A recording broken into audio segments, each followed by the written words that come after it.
Okay, look what's next on the bench at Psychotech Labs.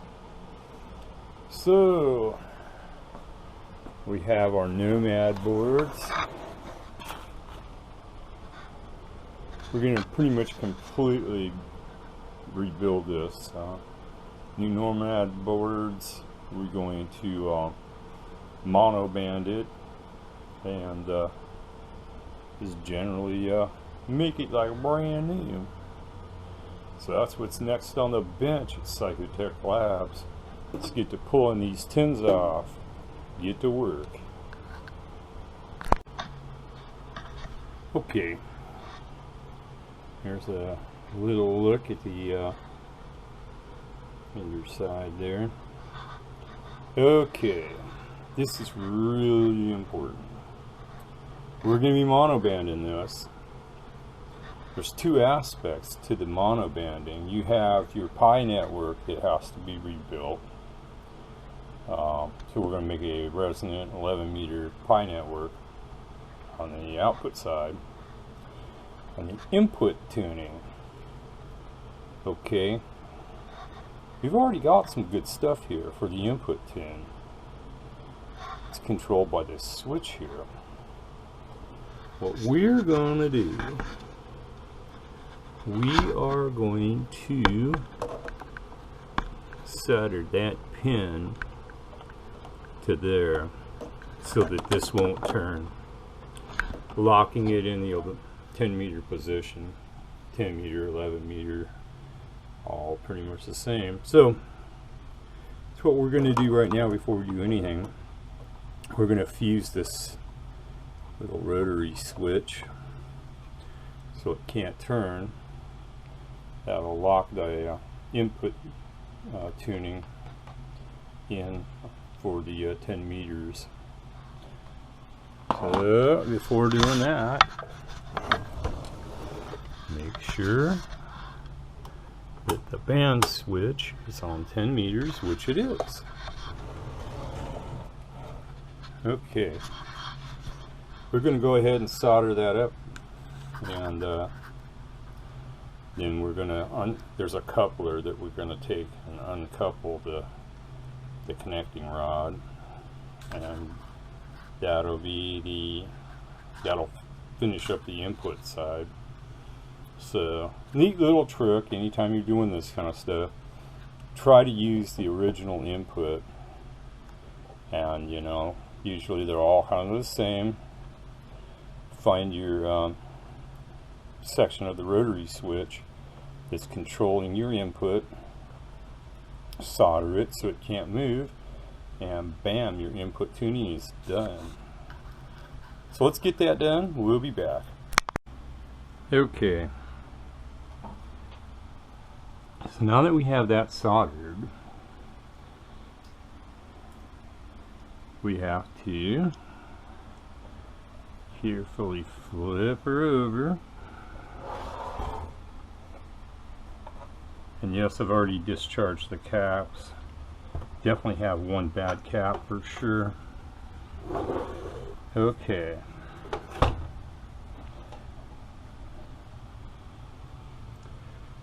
So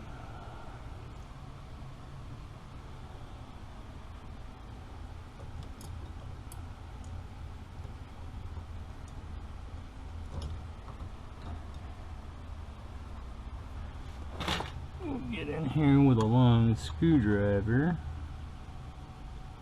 and we're going to want to pop these screws loose. Oh, it's already loose.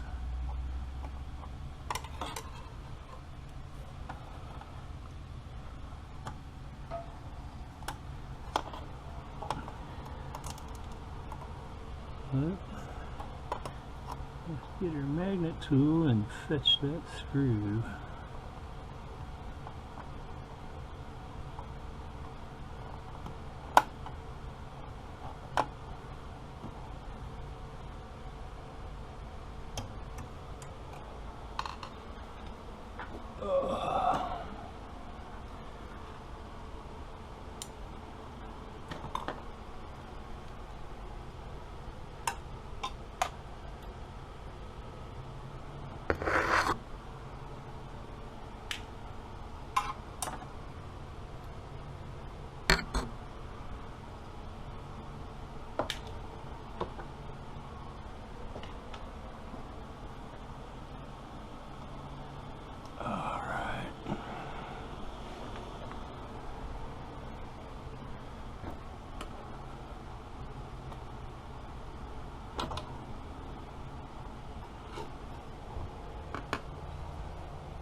We have 2 more screws.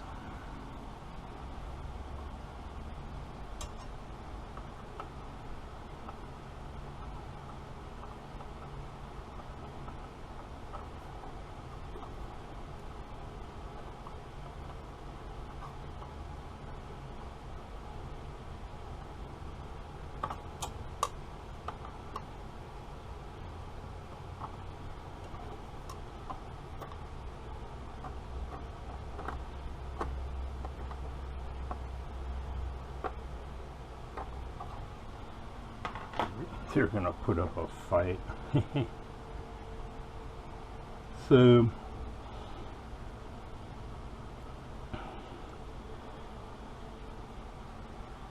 all this tank coil stuff we're not going to be using, so we might as well cut it out and get it out of the way.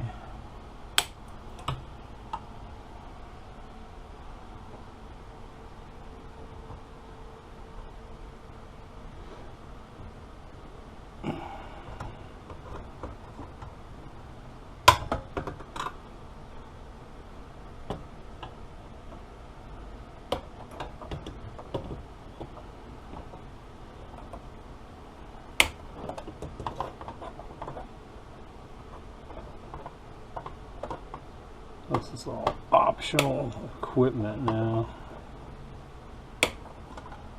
Like my cutters, I can get down and dirty. Okay.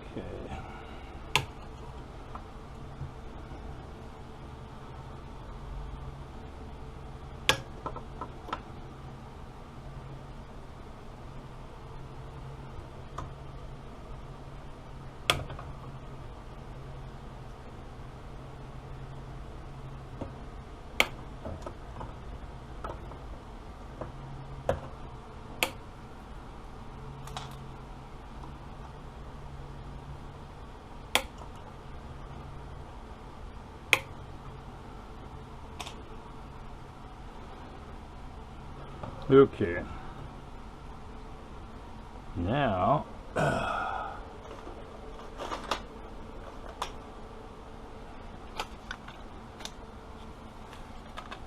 try to get these screws out of here.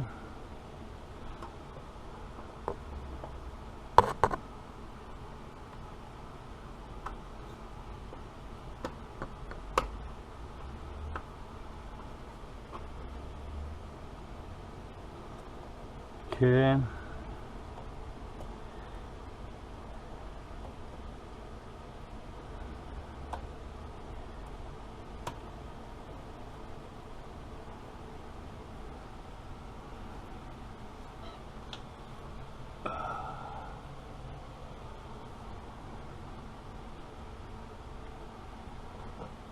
We got one more here.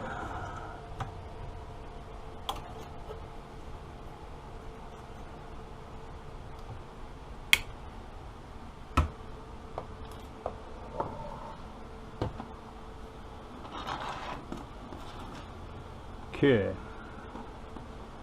so that's it for the Pi network. So we're going to clean this up a little more.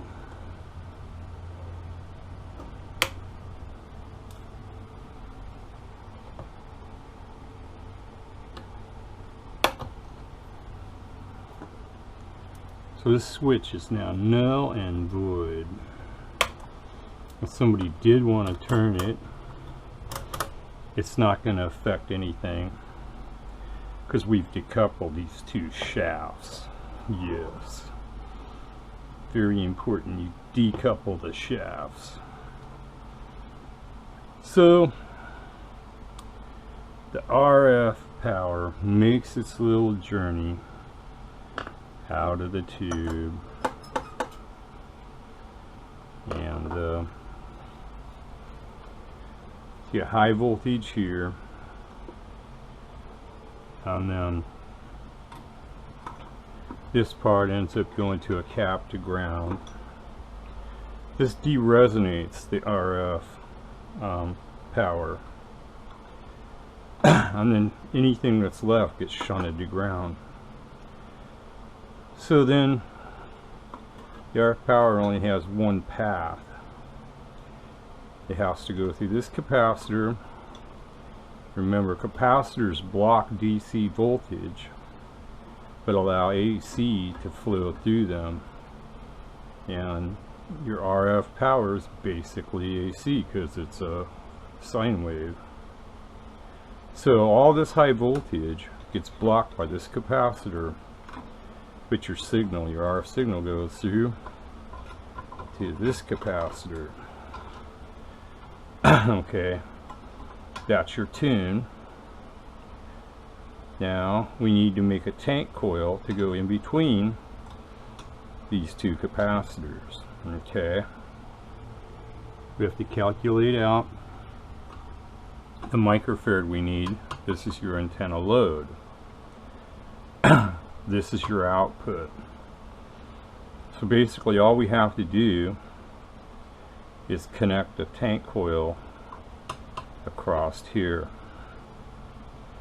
and if we did it right and we used the right number of turns and the right diameter and everything, this will tune up on 11 meters and work just fine. Okay, so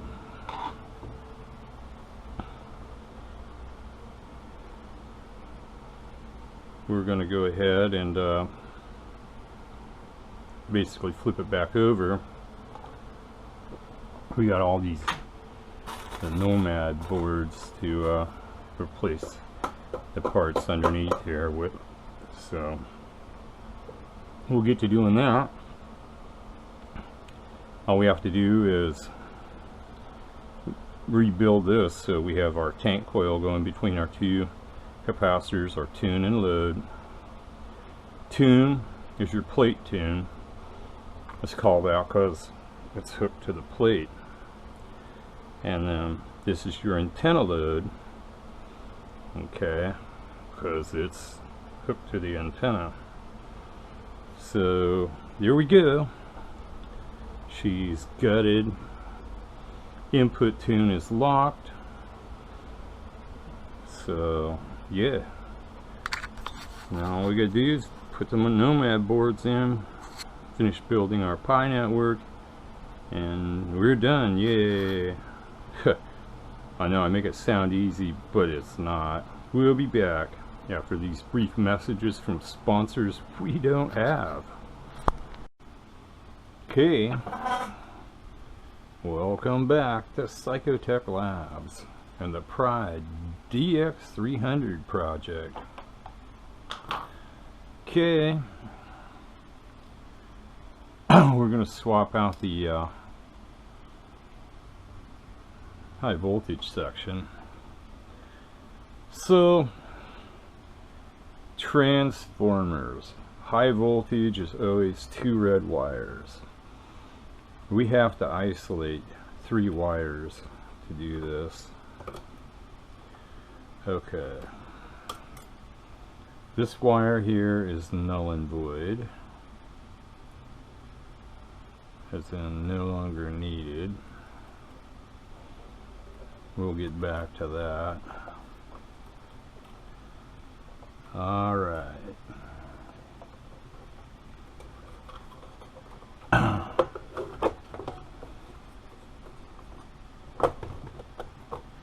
These just pull out.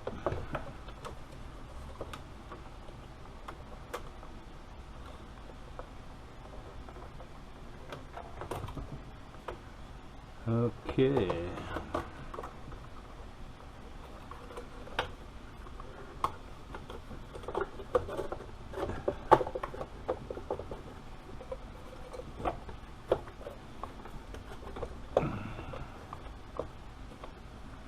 We got that ground and this up.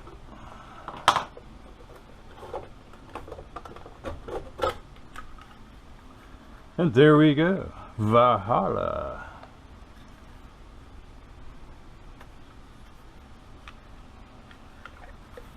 Ooh.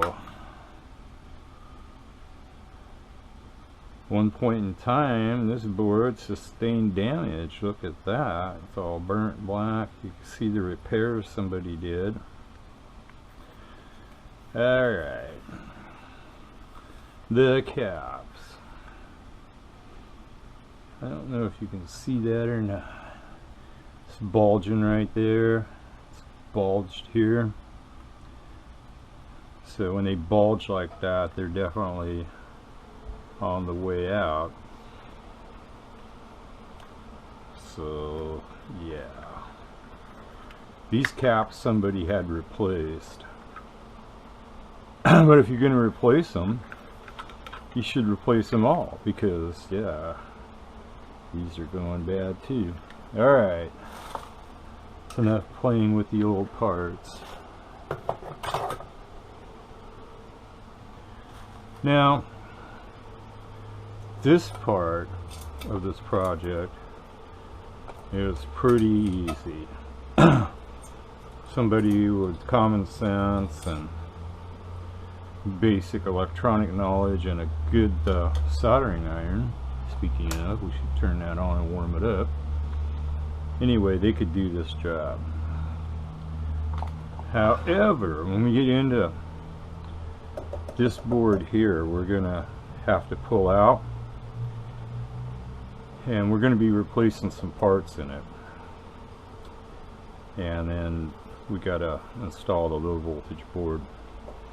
You kind of got to know what you're doing when you get into this. I mean, this is pretty simple. So, clippy, clippy, snippy, snippy.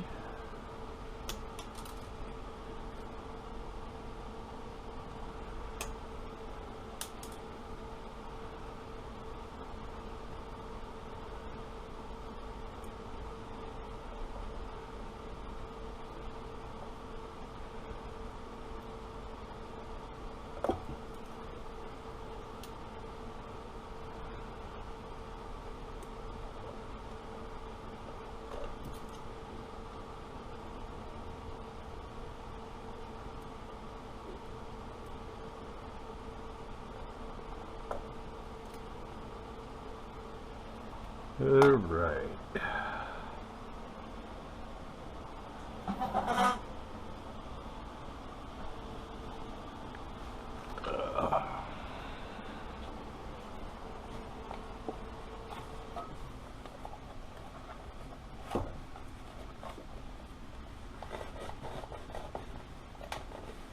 Wipe out some of this blast damage.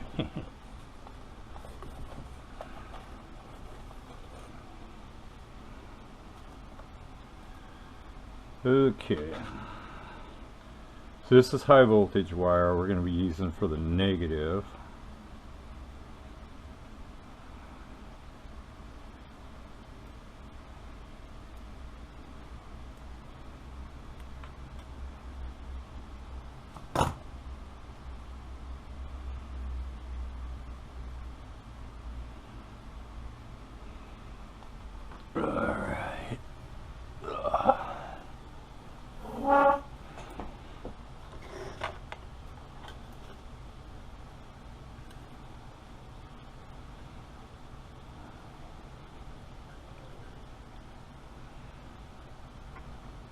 So this is a double-sided board.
Okay, that's all soldered in there.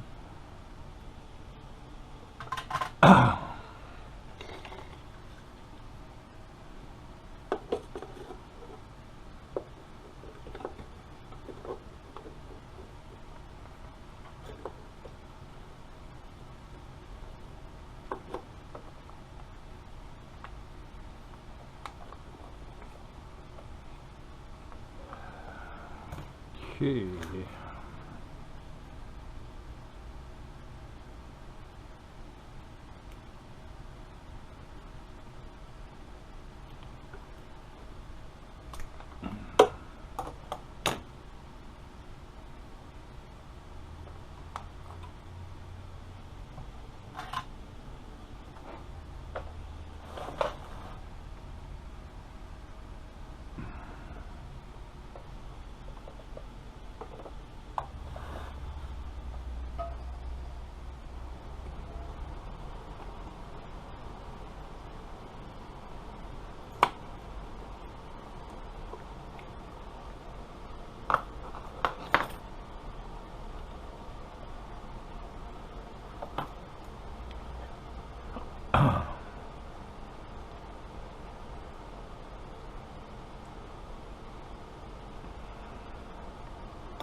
Alrighty.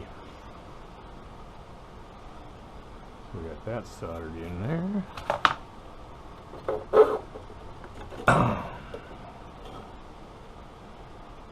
Okay.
All right.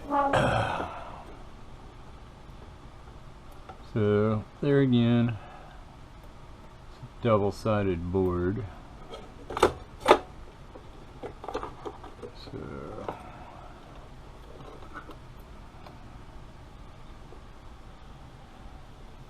standard soldering practices do not apply.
Okay.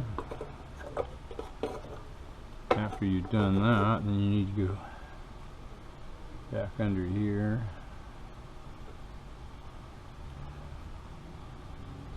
Double check that it's soldered.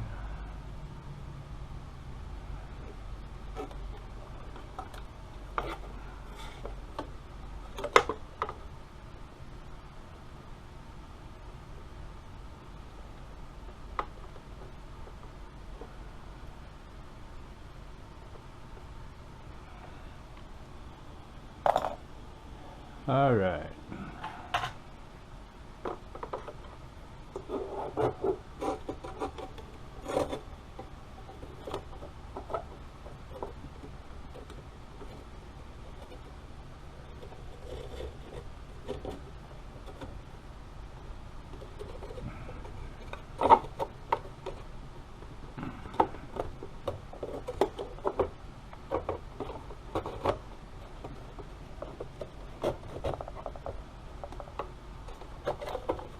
I'd like to get it in that one there, but wire's a little on the tight side.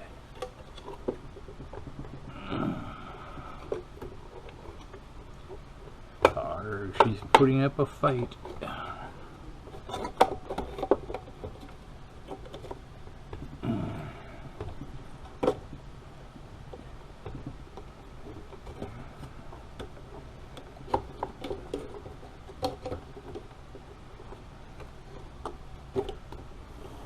Oh man.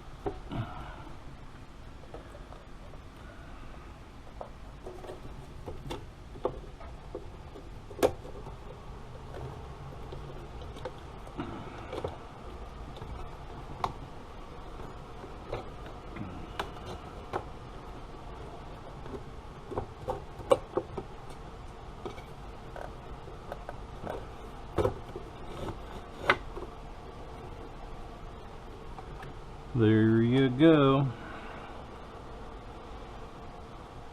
Okay. Yellow wire.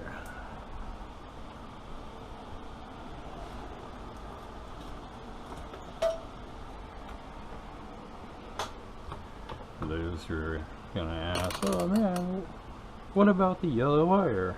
Where does it go? That's a good question. Let's find out.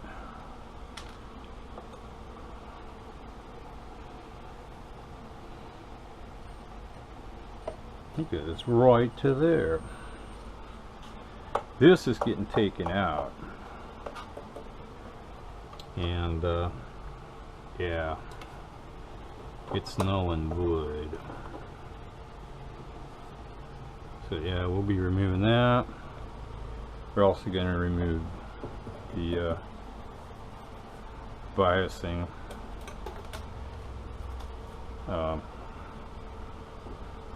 adjustment right there. That's going bye-bye. So yeah, this is for external monitoring, which nobody's going to use. So yeah, there's like 2 wires going to it.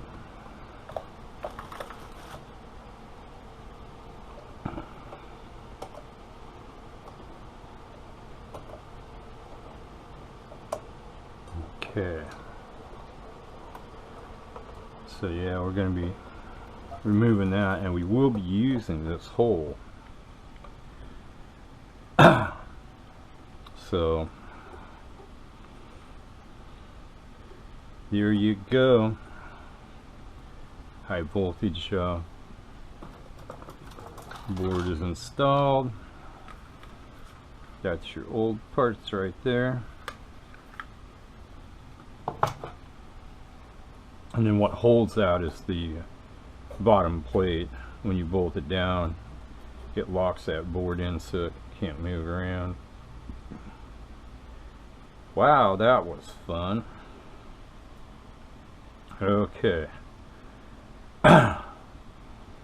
So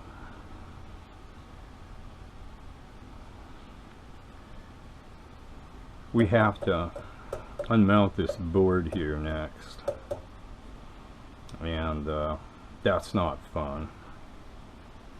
So anyway, we're going to go ahead and prep things to replace the low voltage board with this one here. Fun, huh? Yeah. Alright, we'll get back to that in a little bit. Alright. So,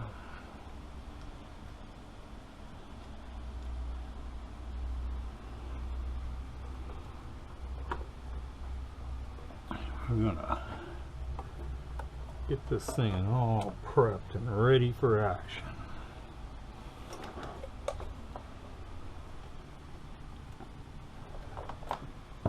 There it is.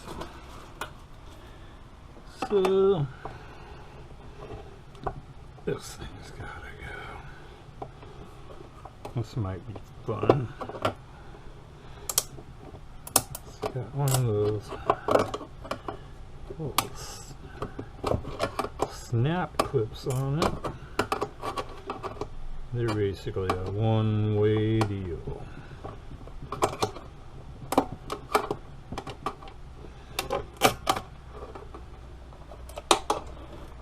Okay, that's out of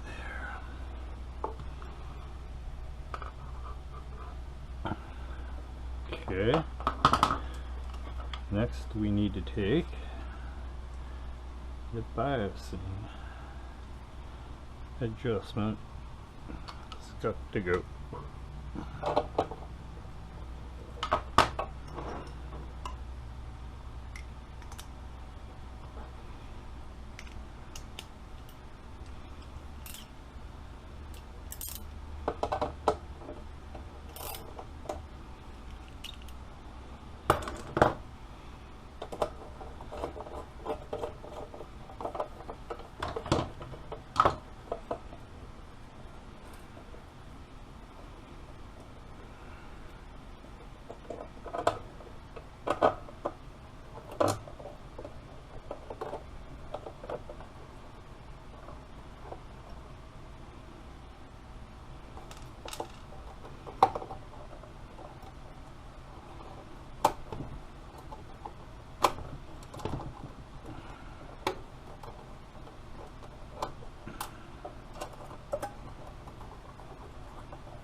Okay.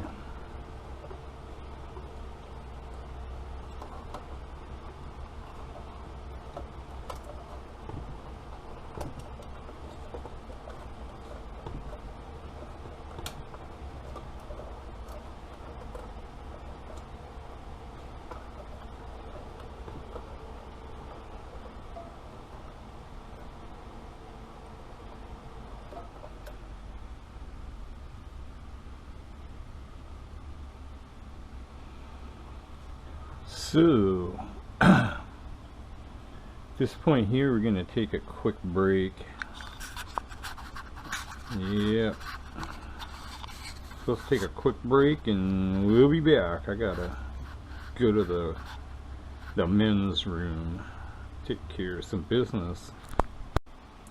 Alright, welcome back to Psychotech Lab. So here's the deal. Let's recap real quick.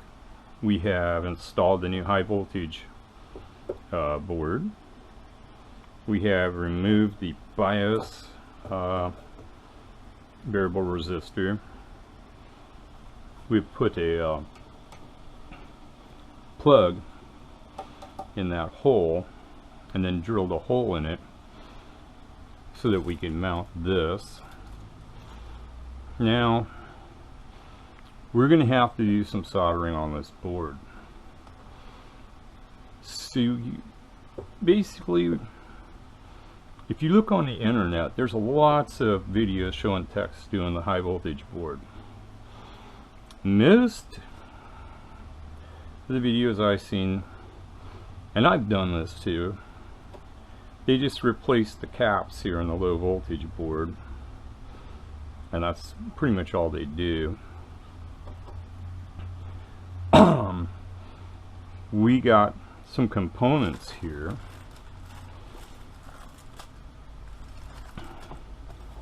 Different ones. Alright. So these parts go in the relay board.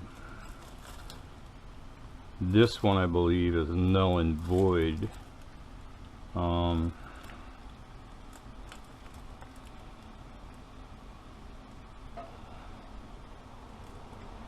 Yeah, because this is just part of the that meter monitoring jack that was here. We got rid of that circuit. We don't need it. So at this point, it's pretty much okay to go ahead and install the low voltage board. So we're going to do that right now.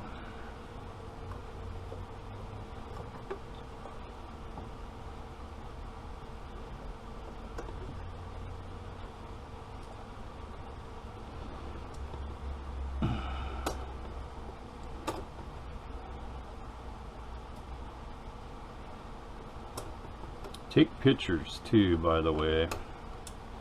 Lots of pictures.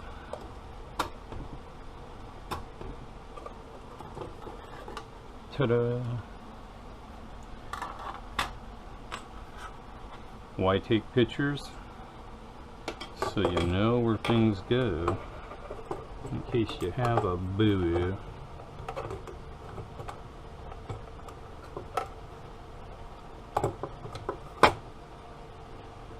Okay. So eventually, like I said, we're going to be redoing this. So we gotta unsolder these wires going to the coax connectors. We're gonna go ahead and solder this up for the coax, but not now. Yeah, because what we're going to try to do is flip this up, and yeah, so this would be a good time to get to unsoldering, or actually in this case unplugging. And I recommend getting your handy dandy marking pen out. Mark on the board so you know where this hot side plugs into. This we're going to just be unsoldering. But yeah.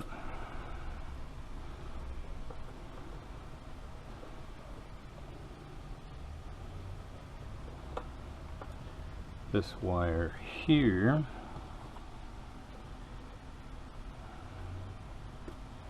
is a ground, and it has to get soldered to the center pin here. So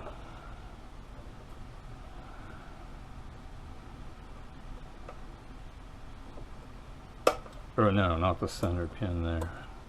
It gets soldered up here.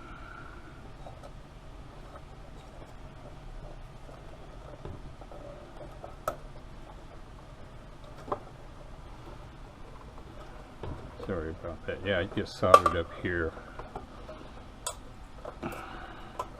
This blue wire, it's going to get soldered to that center pin.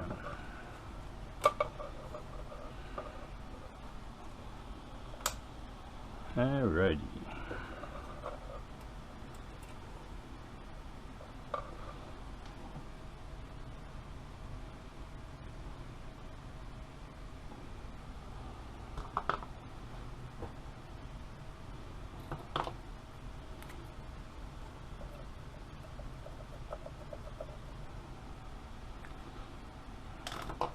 Reference mark that.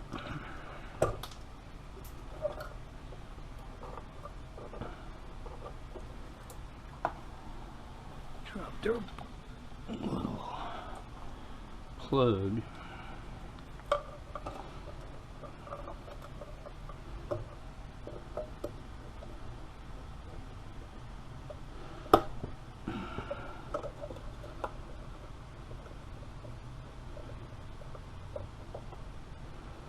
Yep, those ain't coming off, so we'll just unsolder them. Half the SO239 connector.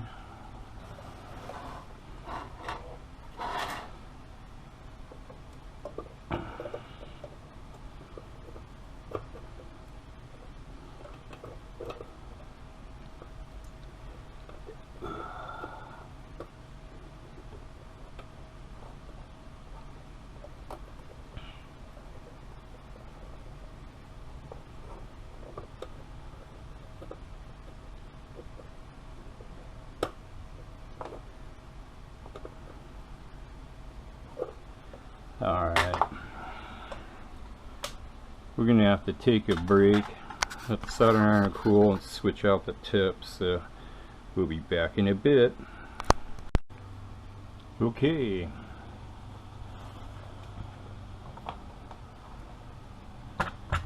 Soldering iron's almost warmed up. Tip is switched out to a hotter tip.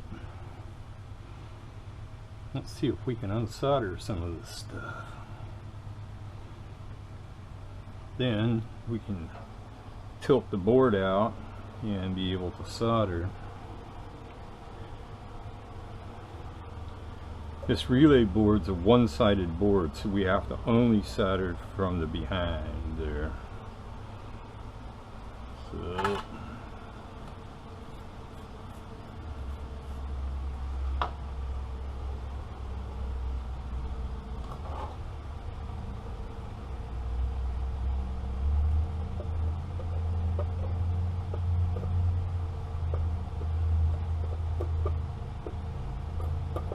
oh yeah, much better. Much better.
Okay.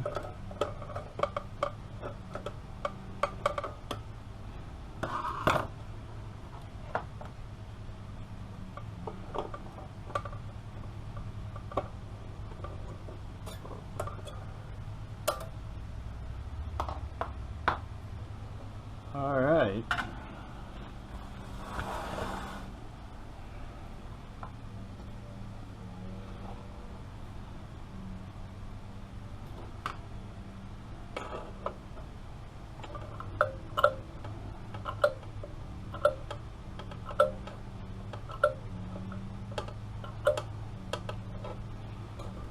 I've had to take these relay boards out of these before in the past.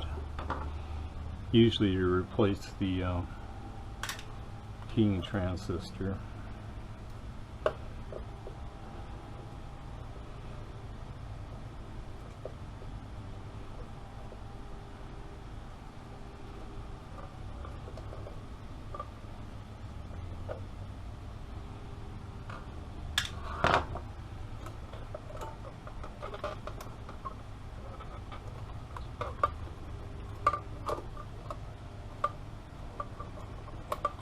This is why you take lots of pictures. These wires could break off, and if they do, you need to know where they go.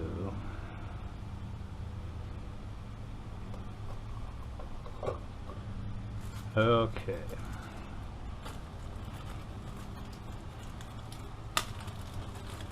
Now, I'm going to walk you through this like I don't know where these go.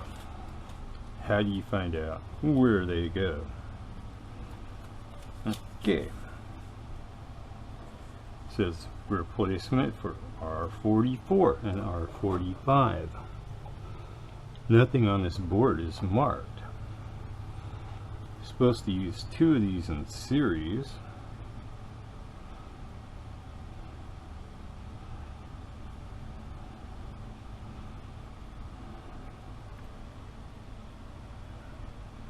There's 2 of them in series.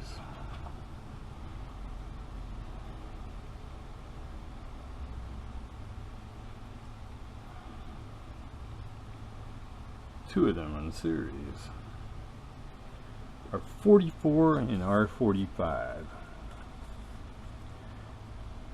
There's a very, very detailed manual online that shows the board layout and the parts. I'm going to go show you what that looks like right now. I already know where these go, but we're going to pretend I don't. And it's not marked on the board. What do? Let me show you. Okay, here's a parts layout. It shows the relay board, which, you know, just assume all these parts are going to go in the relay board since everything else is provided on the new boards. So it's not going to be high voltage, it's not going to be the low voltage board. So it's all this work is going to be on the relay board. Our 44 and 45 are right there. There those rascals are. Okay, so now we know exactly which resistors to replace. So let's get out there and get her done. Okay. Put our eyeballs on. Glasses on for safety.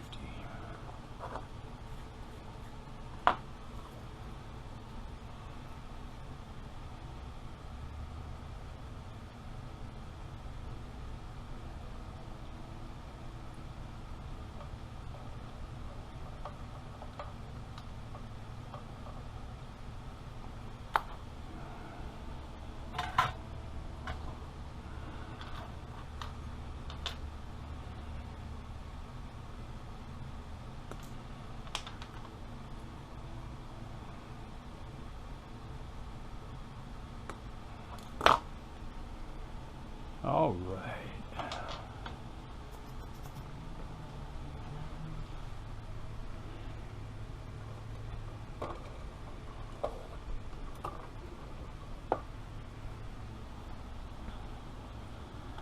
All right. So now we need to swap out that tip for a finer point. So I need some pliers or something. These will do.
I just don't want to wait till that cools down.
Out with the old, in with the new.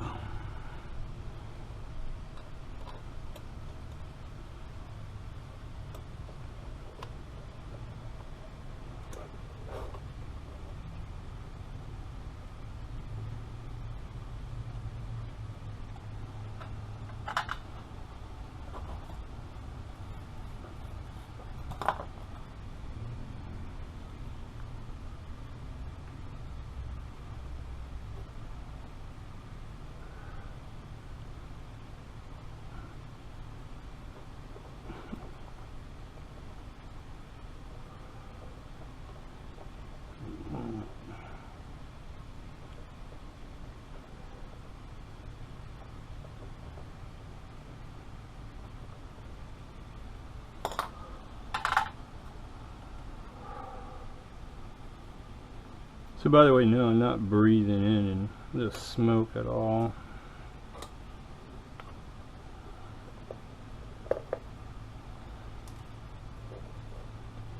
You gotta learn how to breathe.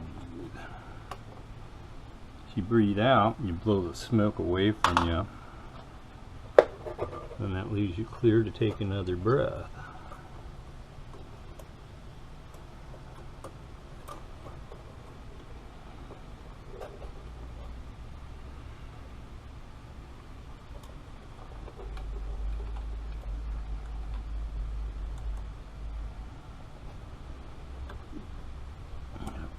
Circuit board's pulled away. No biggie.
Okay, now those parts have been replaced. Yay!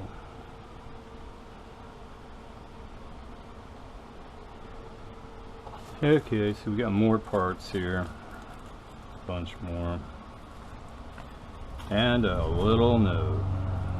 So those parts are going to get replaced next. Alright. So this here goes over the ping circuit. So we're going to replace this transistor. Okay. And there's a diode we'll replace.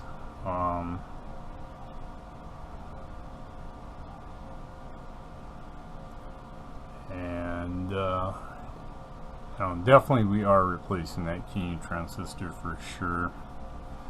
Why? Because they go out. They're old, real old. So it's pretty much about all we're gonna do. That and the diode. The rest of this stuff's all fine. Alright, we'll get back to it in a little bit.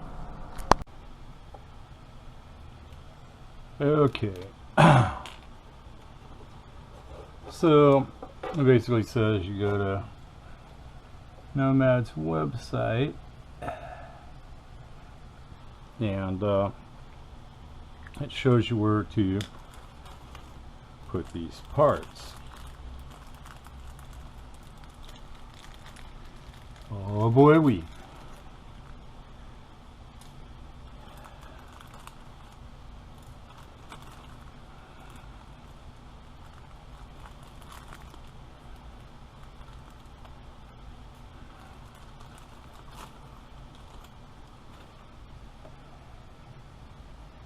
Alright, so they did not give us that part.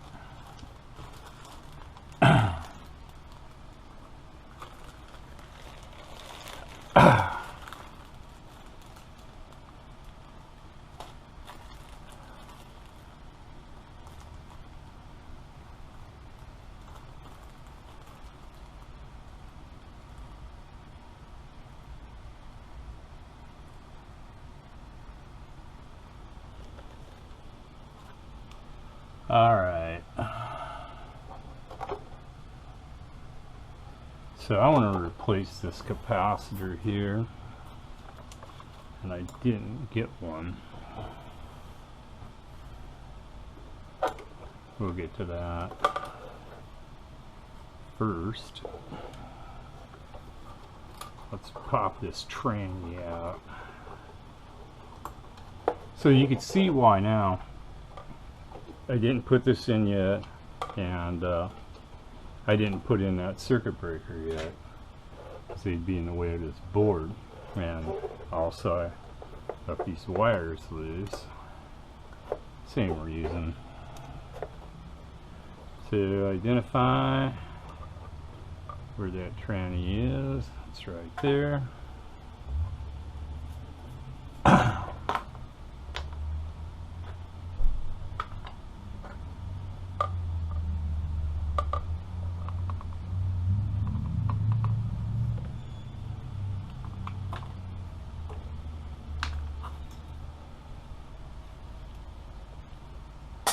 So if you're gonna suck the solder off of there, sometimes you gotta add a little fresh. It helps the old solder melt a little better.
Straighten out them pins.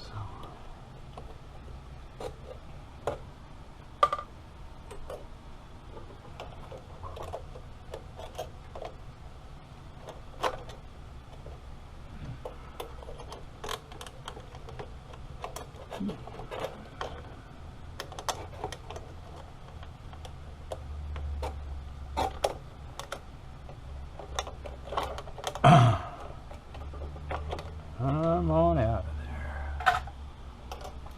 there. It's gonna put up a fight. Say, no, I don't want to go.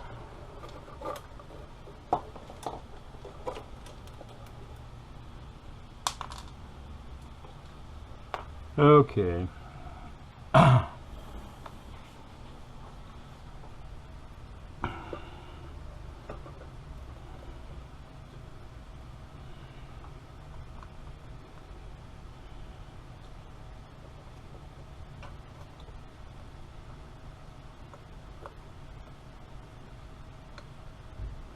That doesn't exactly look like the way he had it.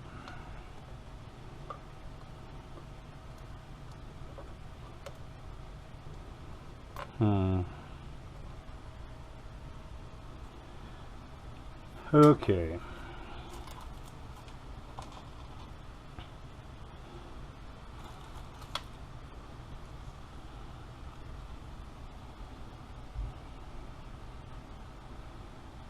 I'm gonna go look these up.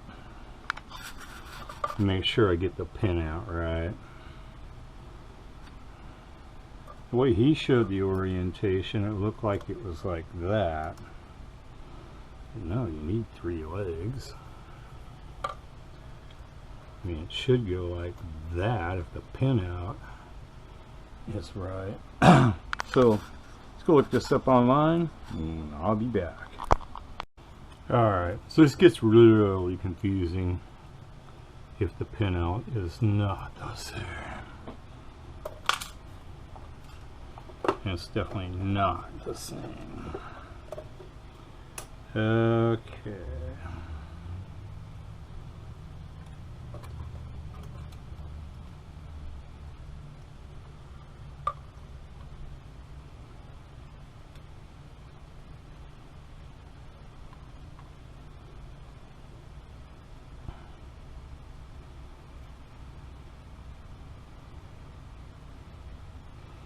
Okay, so that's the emitter there.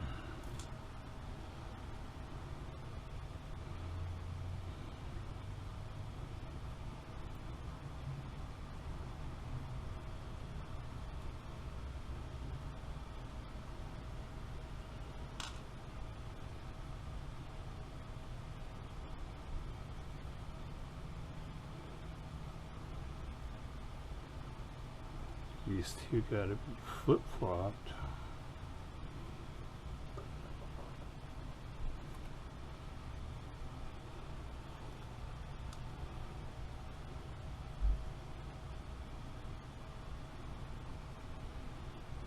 So that's the collector.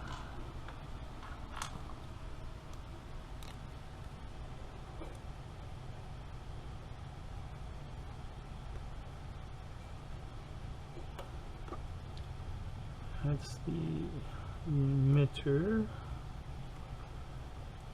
That's the base. Almost looks like a B.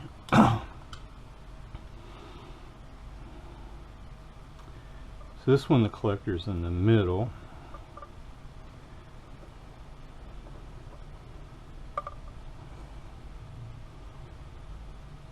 So it's gotta go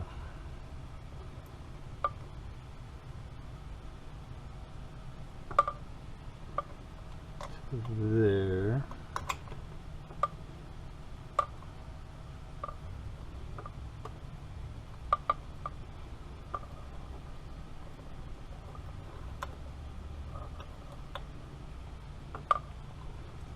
Should be like that.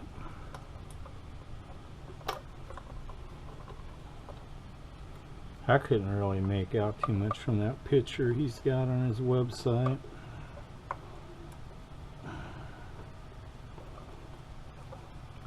Gotta make sure those two legs aren't touching.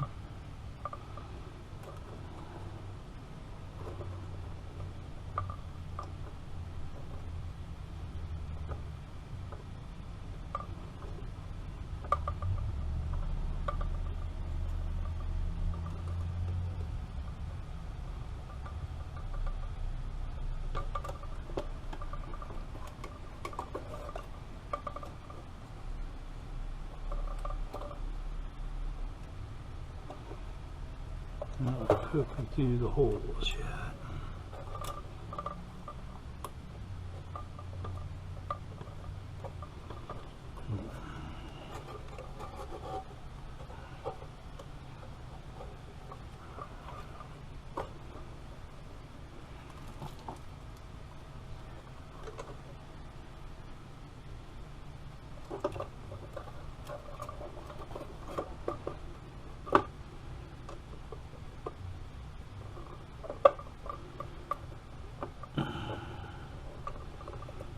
I've always used a more direct replacement when I've had to replace this part.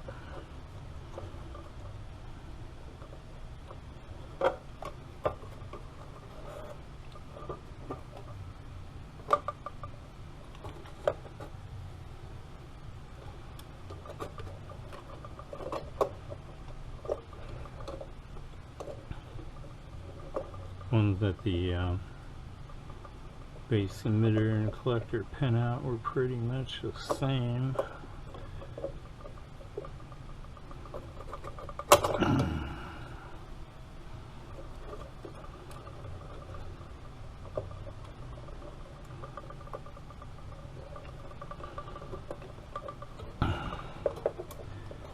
This is a pain in the butt. Let's try to solder in what we got so far. We got 2 legs soldered in. We don't want those to pop out.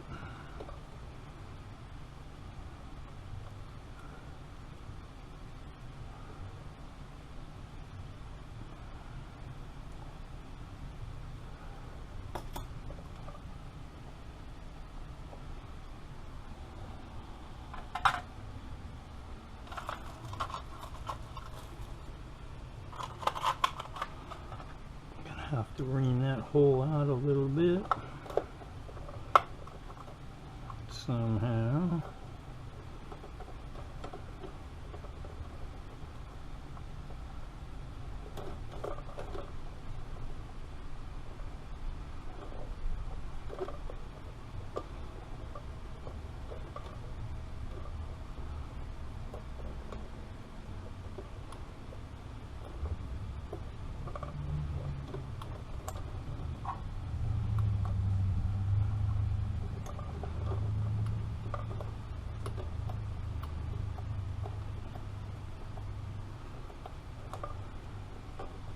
That's why you'll see a lot of these, they don't replace that keying transistor, but it will go out on you. Oh yes, it will. So while you got this board out, might as well solder it. It'll come back to bite you.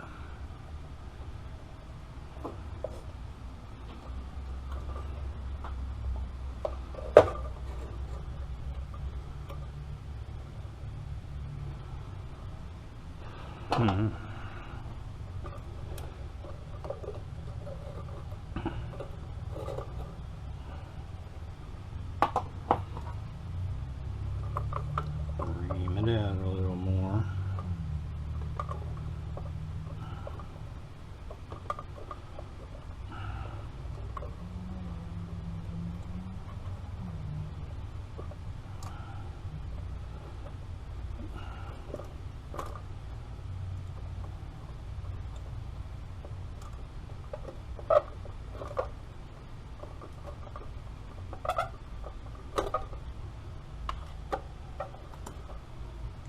Now let's put some hair around that hole and ram it home.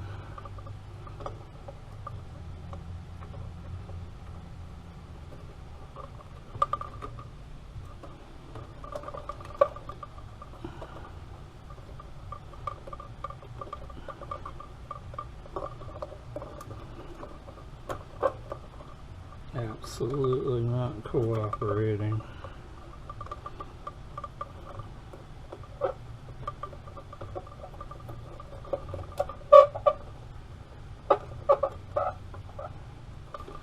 Yeah, that's a pain in the butt.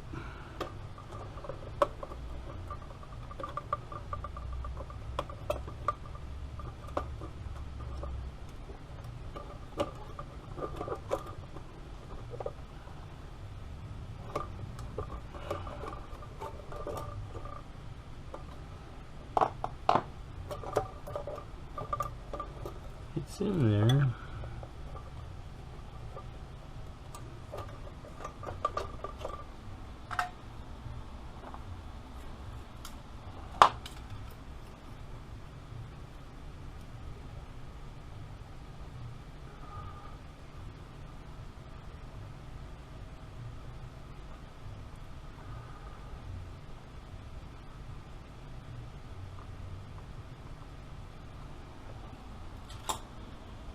Alright, let's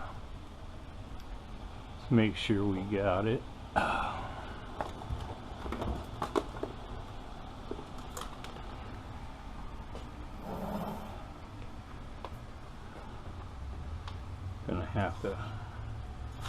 look at wrapping it up for the day. Getting close to dinner time.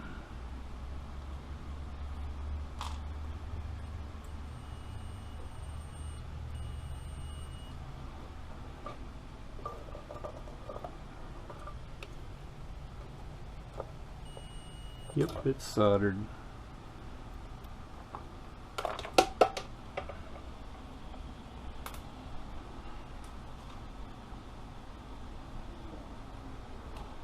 Put my tip guards back on because I'm using my super sharp probes. And they are super sharp. Okay, now and those legs are touching. And it pretty much looks like the picture. The orientation looks about right once you get it all twisted in there. So we're going to wrap it up for the day. Why? Because we can.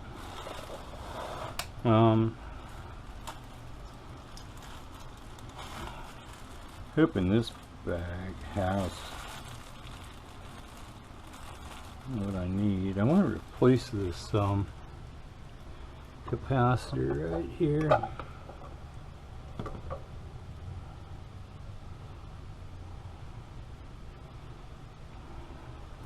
Well, that's just 25 volt. That's what this is.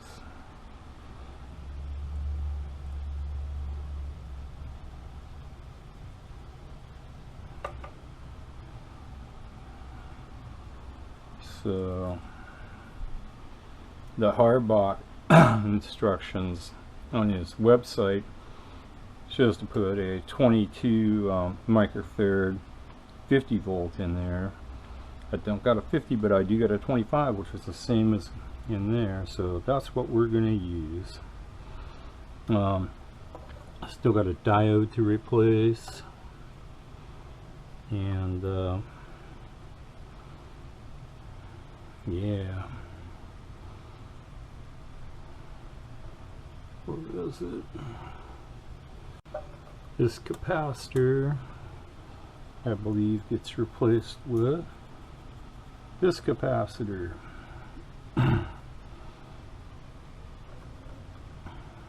So anyway, we'll verify that before we swap that out. So that's it for today, man. My back's starting to hurt from being bent over. Yeah, I can hear the jokes flying out. You're bent over. Yes, I've been bent over all day. Let's put these parts in a safe place.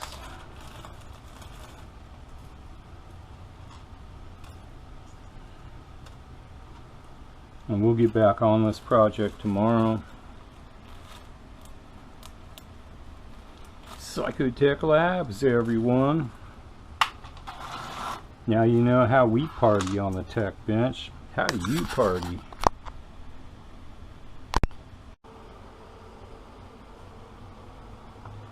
Okay, I'm gonna make a few modifications here. We're gonna replace this diode.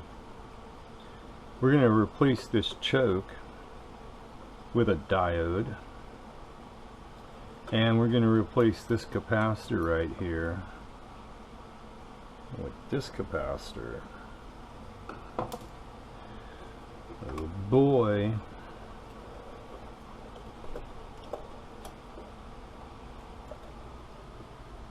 All this work adds up. Yeah, it's just like, well, place a couple little parts. It starts adding up, man. I'll start with this cap right here.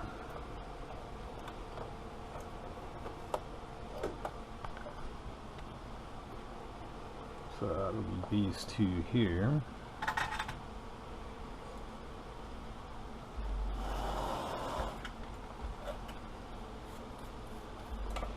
Clean our tip. Gonna add a little fresh solder.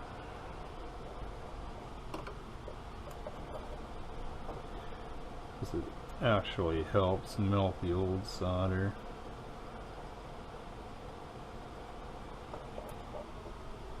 We got these diodes here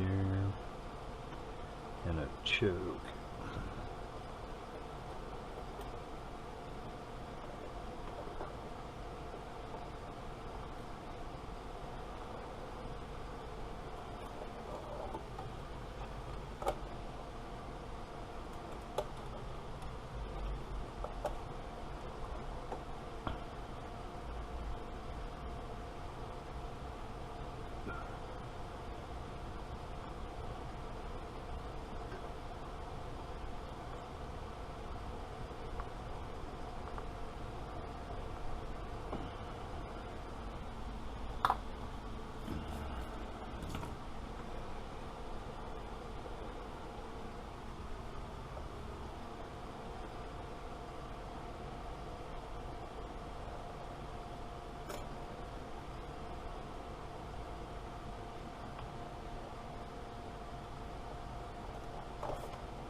And we're going to service our little suction ball. It's getting full.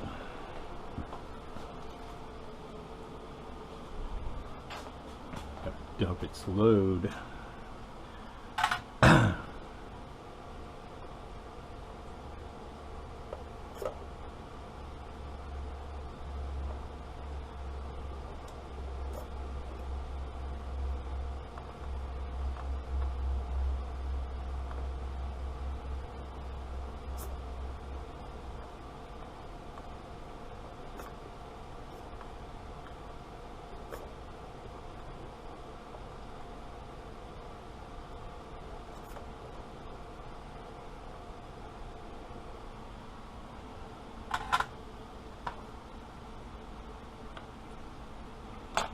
I have these soldering stations, but and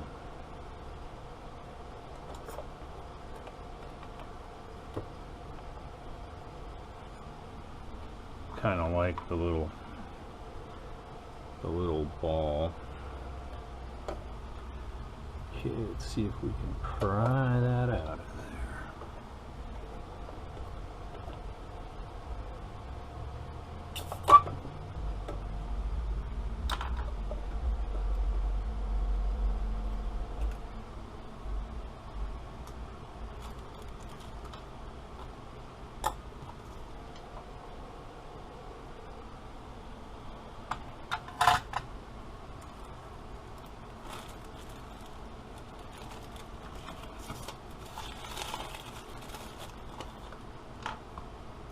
Wow.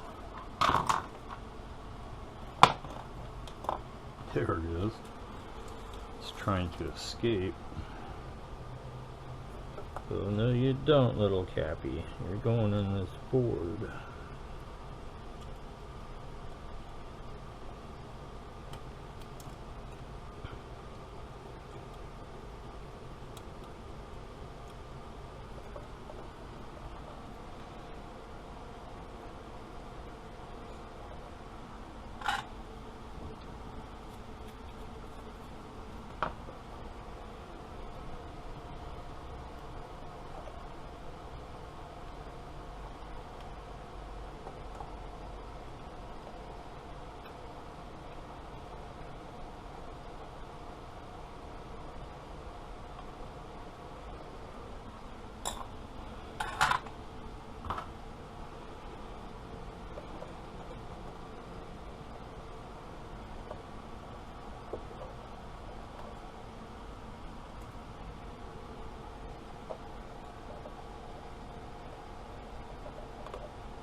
Okay, so next let's replace the diode.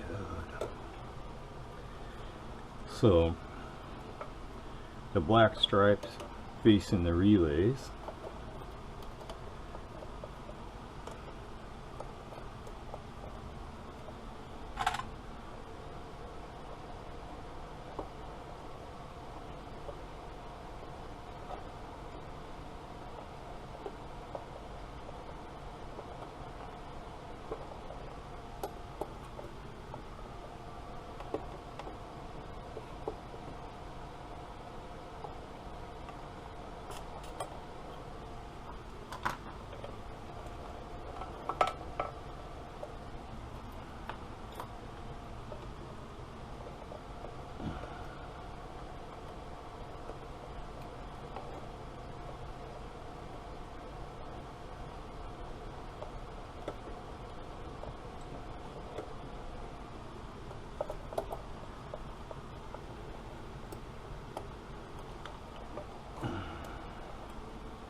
putting up a fight.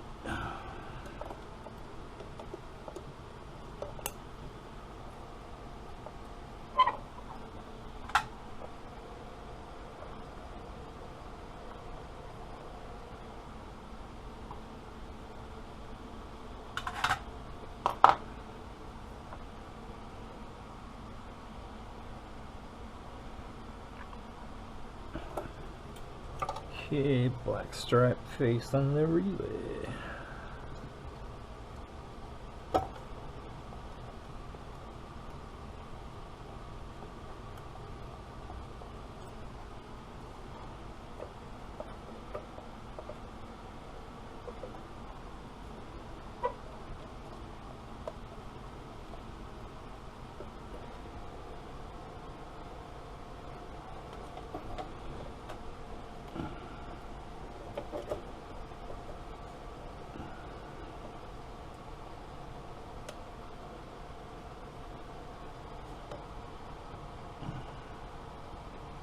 This happens a lot. Get the sometimes you get the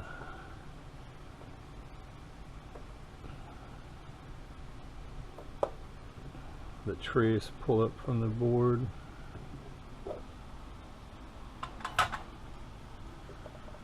But it's not a big deal.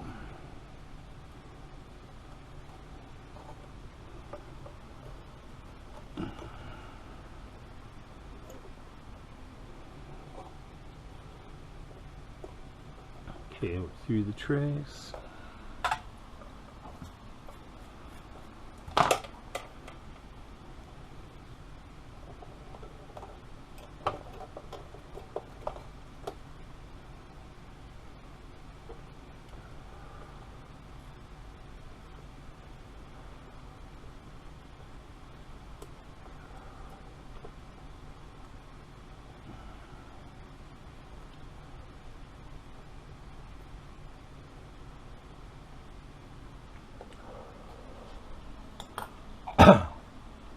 Don't forget your breathing exercises that you do when you're soldering. So you get in there,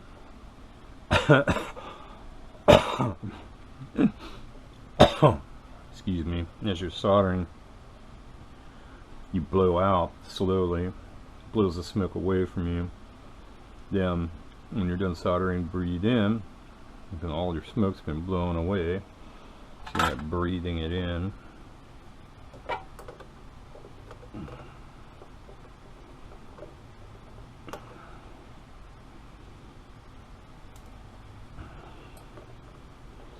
I've been soldering since I was like 8 years old. That's how long I've been into electronics. I just kind of grew up geeky, I guess. Okay, next we got to pull that choke out of there and replace it with a diode, and that diode has to face the other way.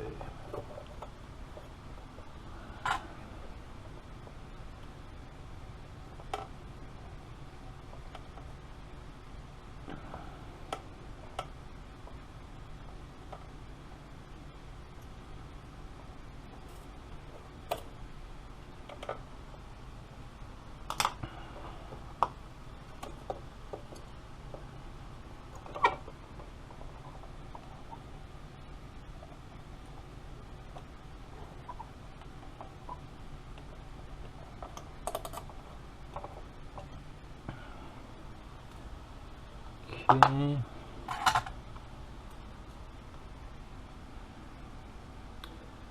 So this one, the black band faces away from the relays.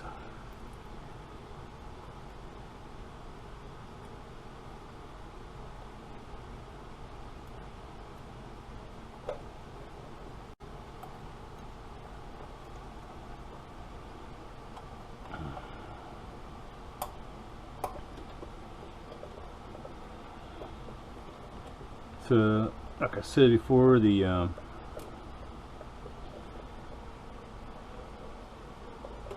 This information is coming from Nomad's actual website. On a little piece of paper he tells you to go there, and he's got a picture I showed you guys, and it shows the parts to replace.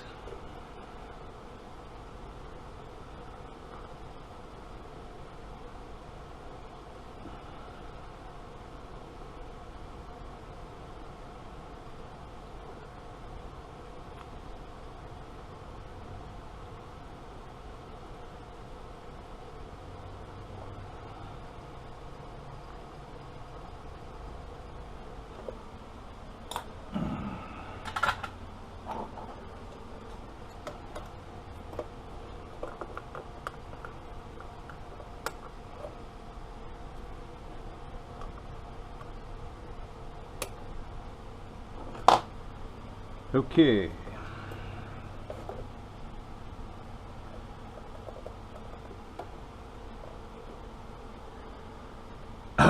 So I want to replace this capacitor.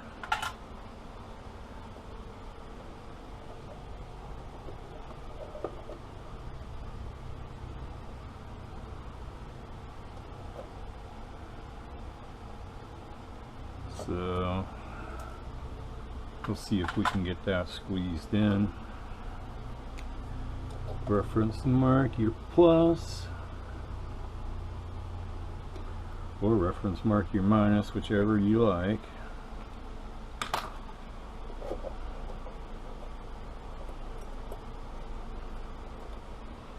Reference marking can save the day. You can get sidetracked and come back and it's like, oh shit, which way did that go?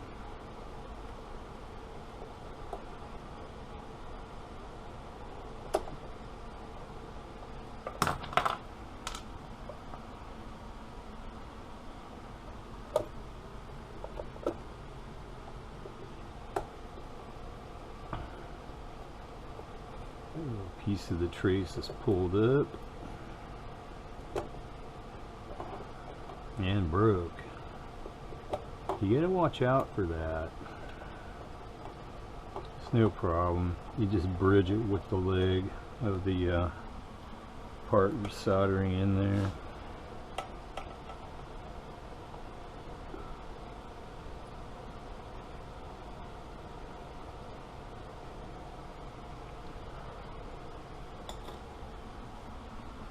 Now,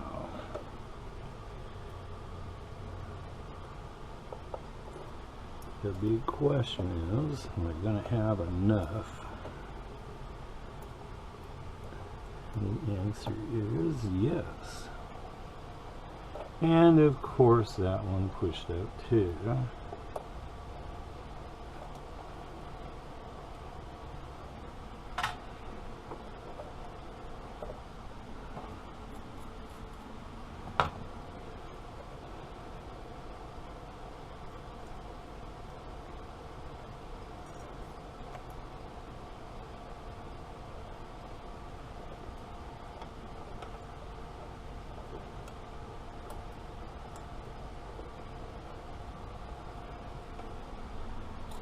The traces on this board are just super thin.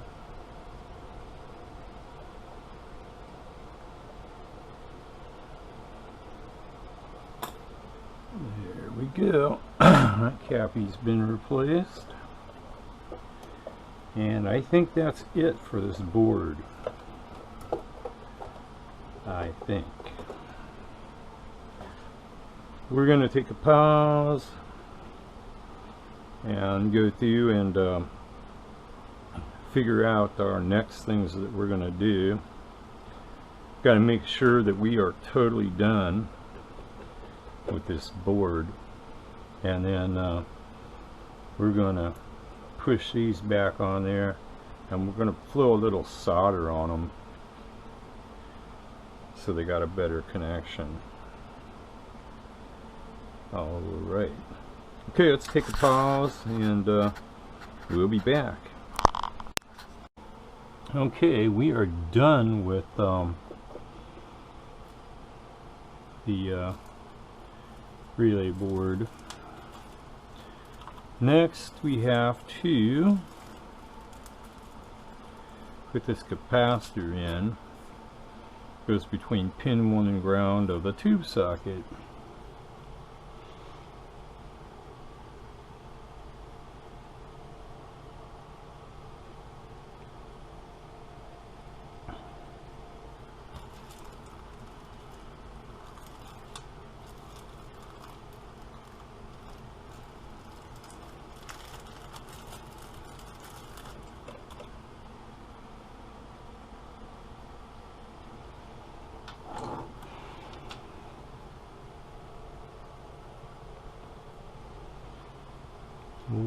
Okay.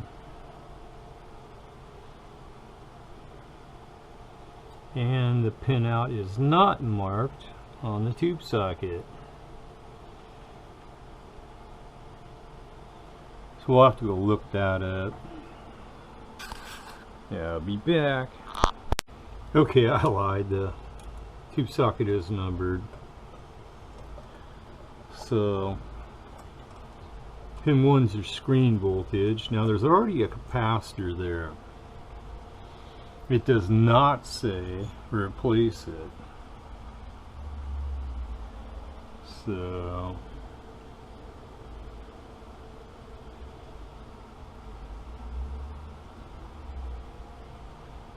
or I mean, it does not say remove it.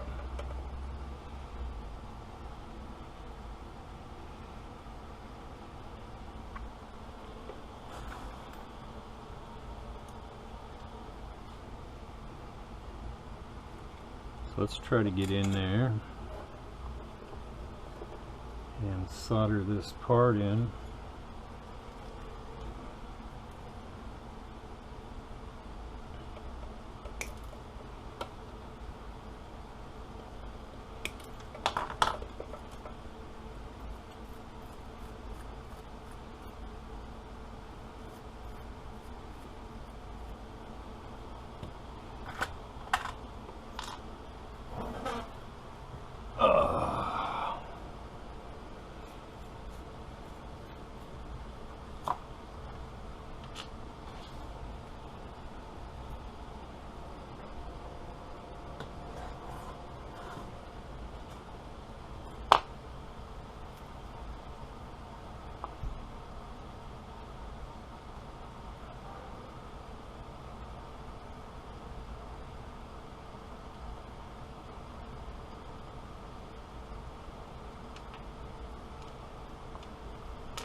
Hopefully we can do this with the tip we got on here.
This is not wanting to solder on there.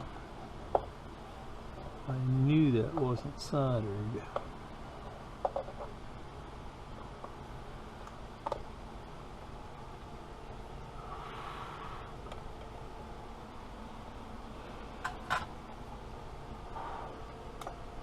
Nope.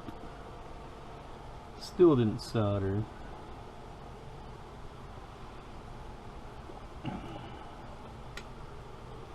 You know what? There's a ground right there.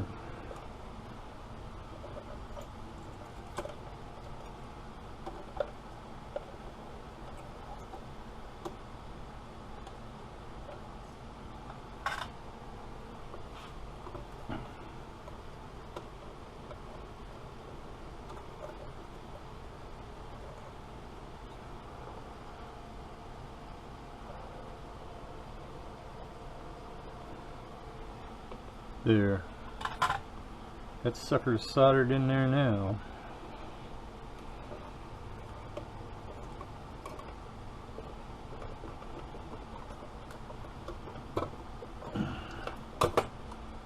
It got stuck in there.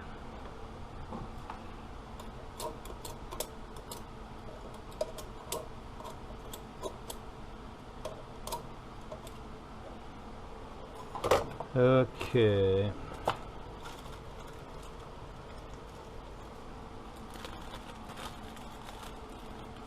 We're going to need this wire.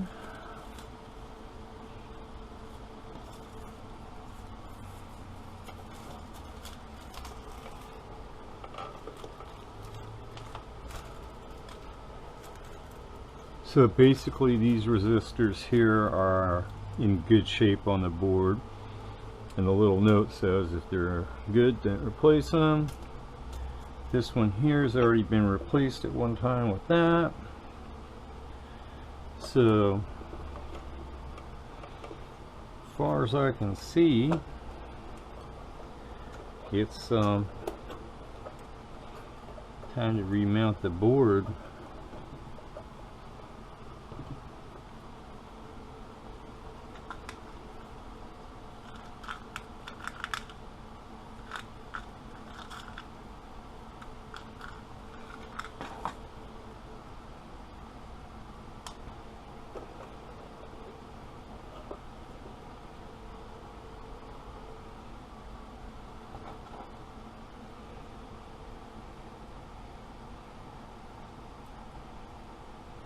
It's going to be kind of a pain in the butt.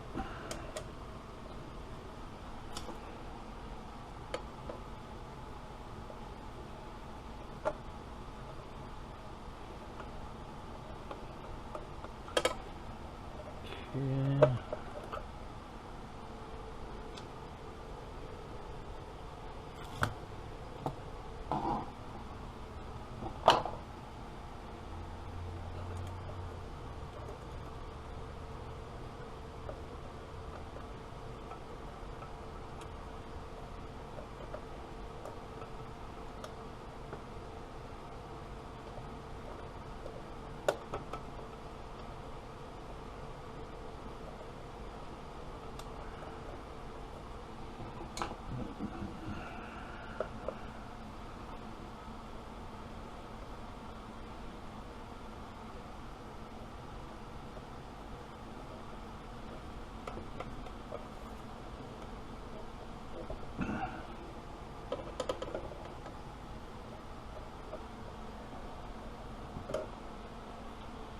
Okay, we're going to have to swap out the tip on the soldering iron for a hotter one, and yeah.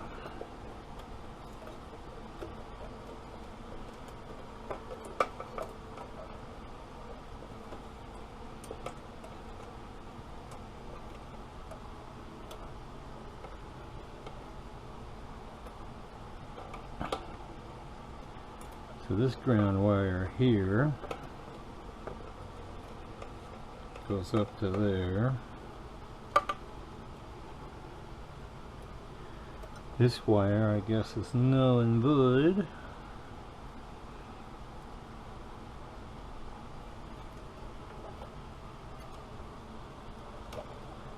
Just an extra ground wire.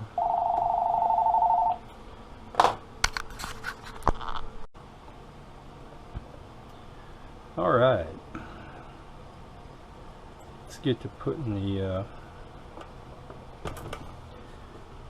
hooking up all the wires and stuff to the relay board.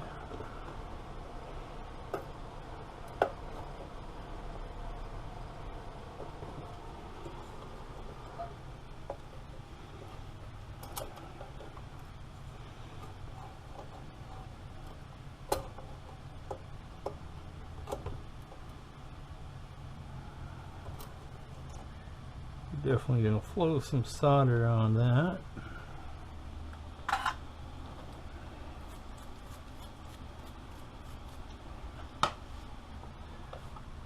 Soldering station's warmed up.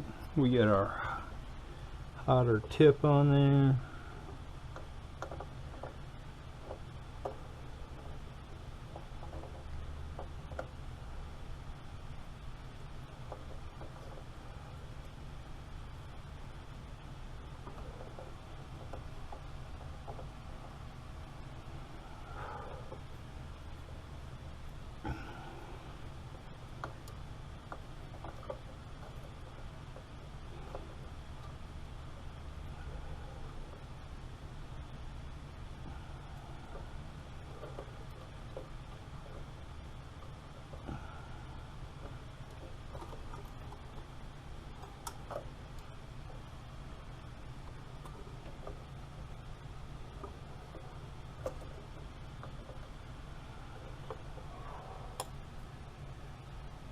Solder looks like it flowed.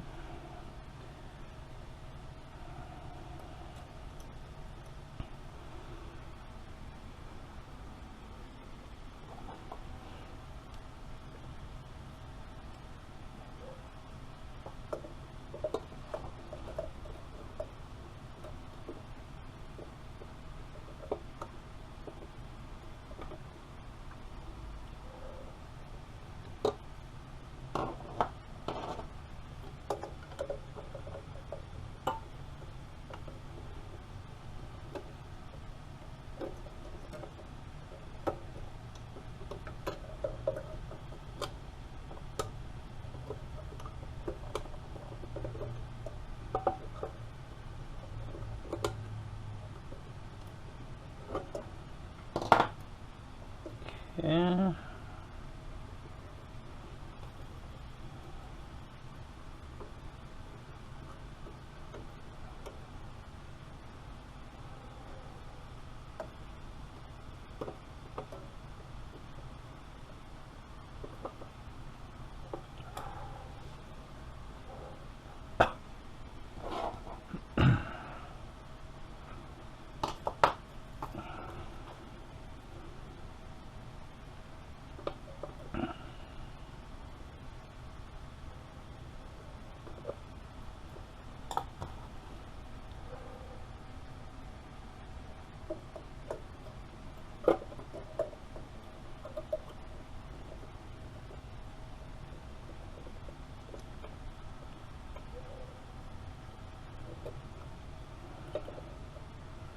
So when soldering, it's better to have a really hot tip that melts the solder really fast. If you do it quick enough, you're not going to transfer too much heat outward from where you're soldering.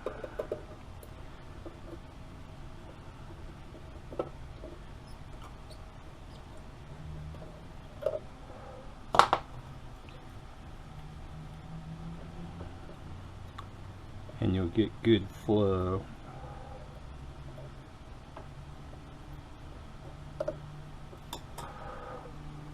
It's all about the flow. Okay, now we got a ground wire we got to attach. Personally, I think this ground wire is a little on the small side.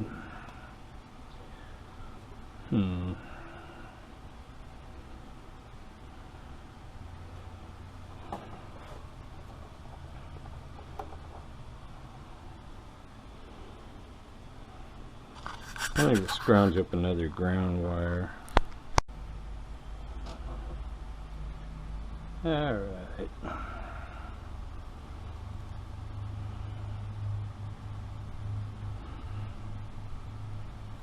Yeah, that ground wire, as far as I'm concerned, it's just too damn small.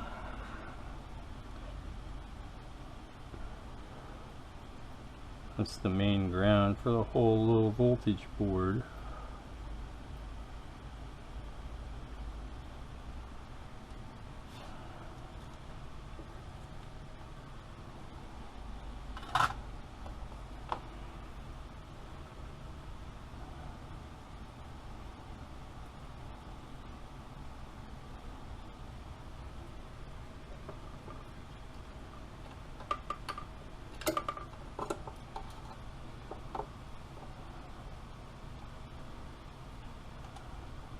I don't know if I'm going to be able to get that through that hole.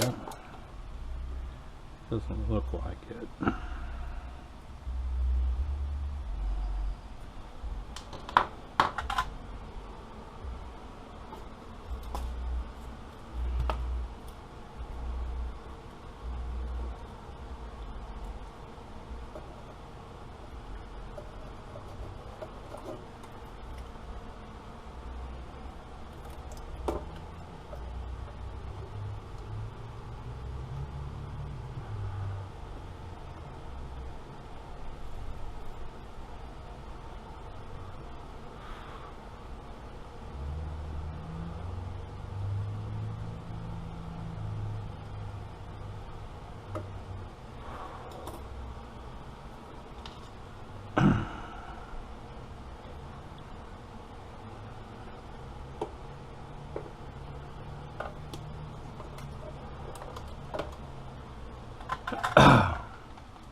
Really hard to get down in there.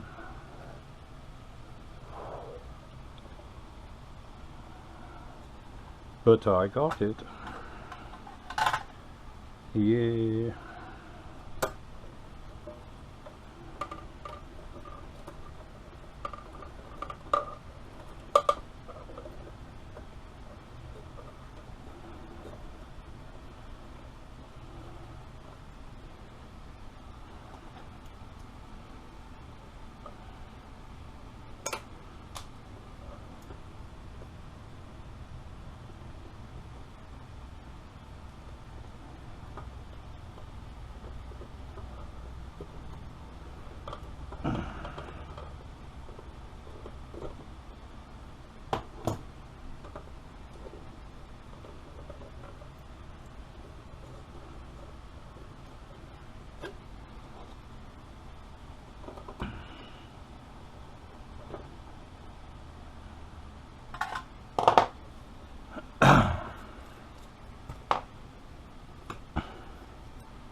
All right. It was a bad low voltage board, so we grounded it. Ha ha ha ha. Okay.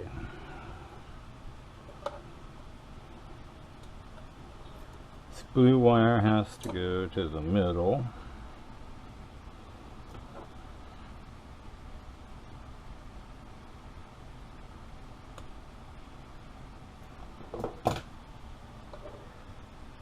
So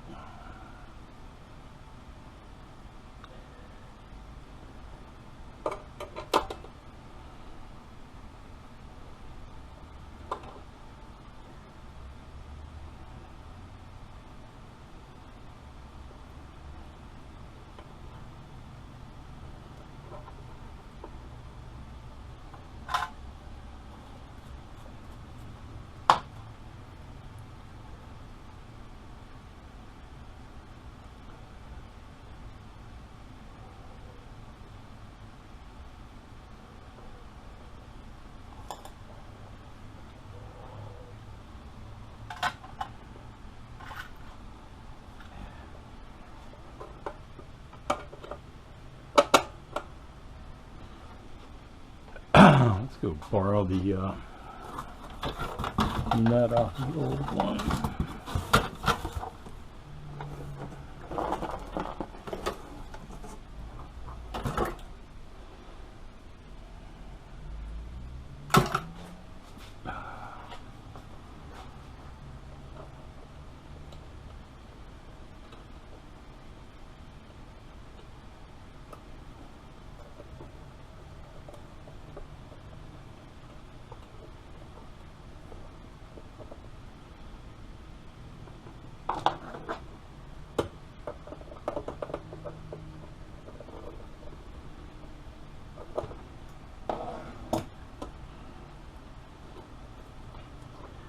Alrighty.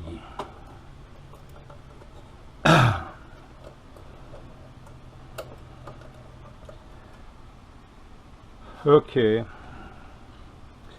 Just going to take a pause for a minute or two, and we'll be back. Alright. So we're going to be installing this breaker.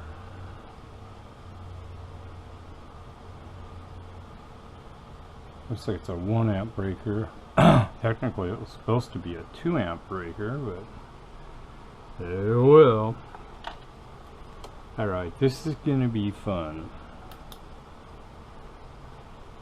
We gotta get down in here and solder this black wire. We'll have to put some heat shrink tubing on it and add some wire to it so it'll reach up there. Let's see if this wire is going to be long enough to reach down there.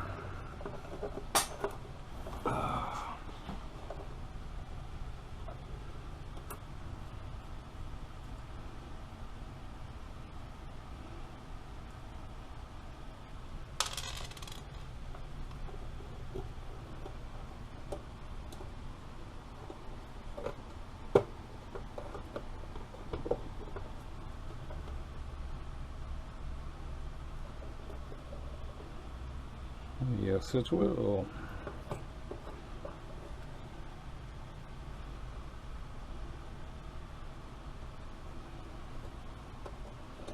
I think we're going to try to get this one right here off. It's AC, so it's not polarized, so it doesn't matter.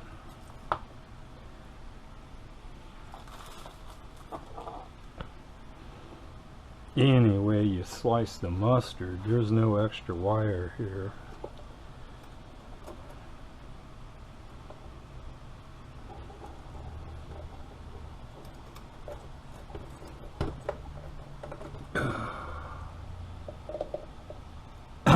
Okay.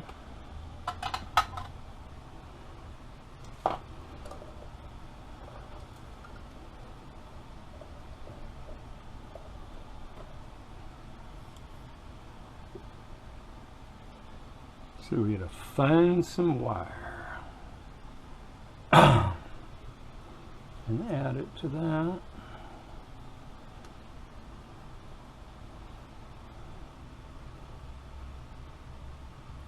Oh, let's see, let's go with this nice chunk of wire right here.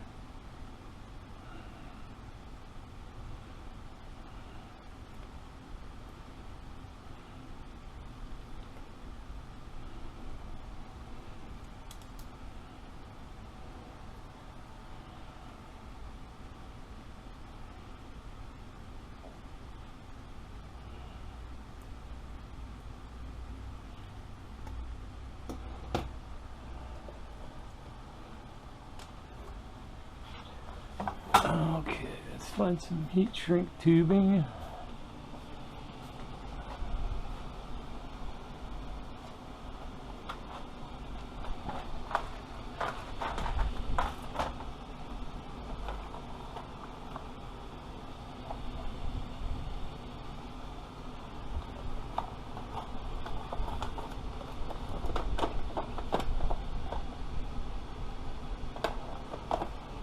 There's some probably out of the size I need.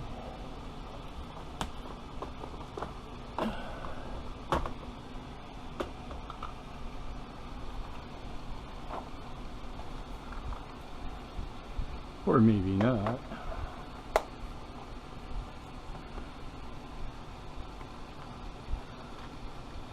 That looks like it'll do.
There's a little tarnish there. Well,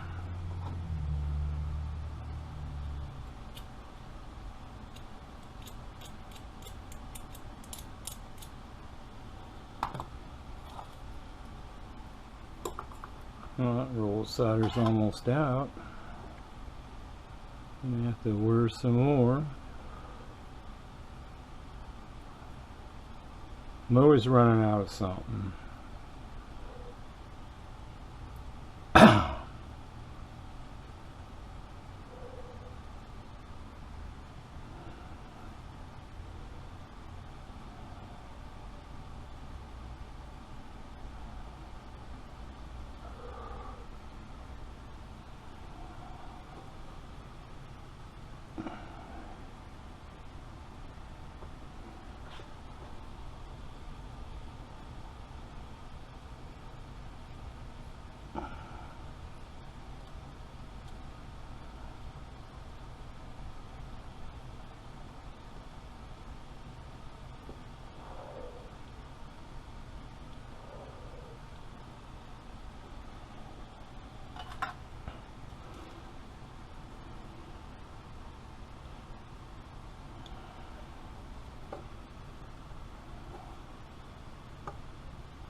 Okay.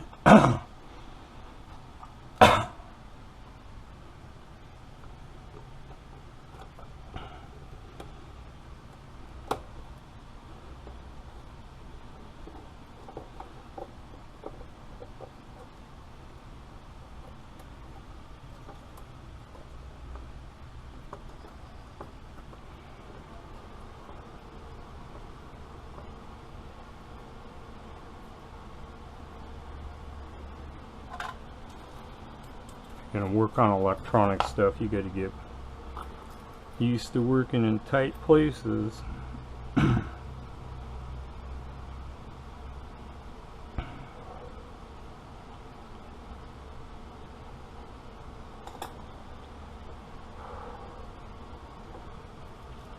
As the Germans would say, this is wooden type.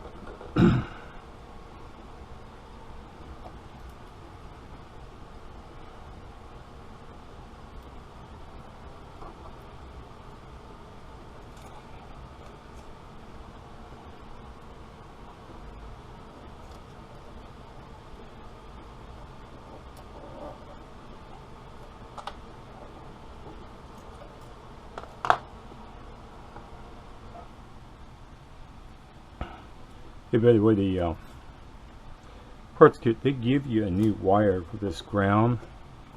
I thought that was kind of flimsy too. Didn't like it, so I used my own wire, a bigger wire.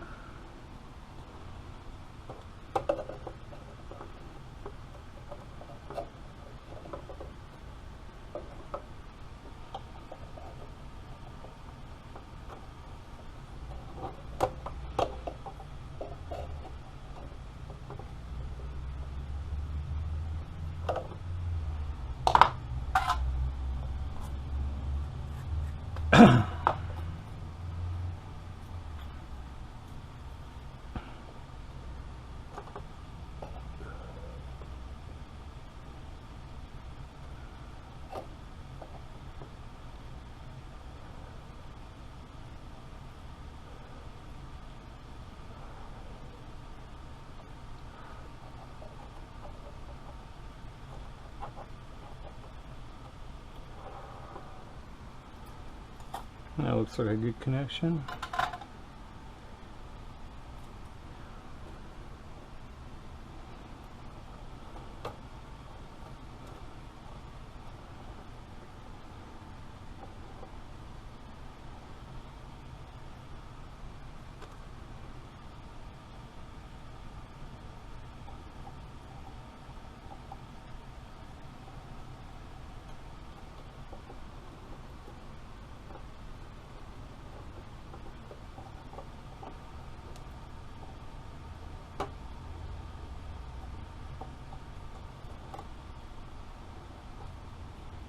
Oops.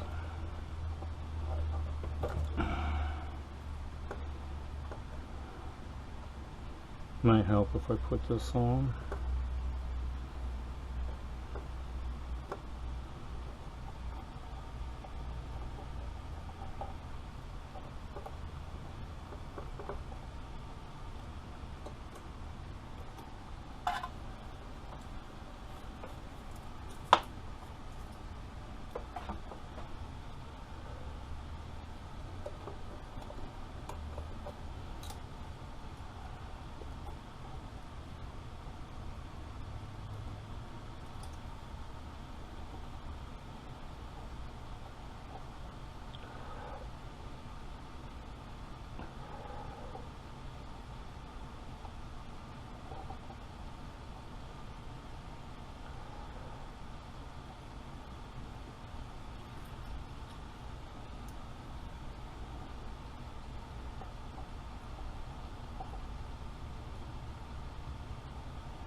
Okay. Now, I think we're done with the soldering iron for now.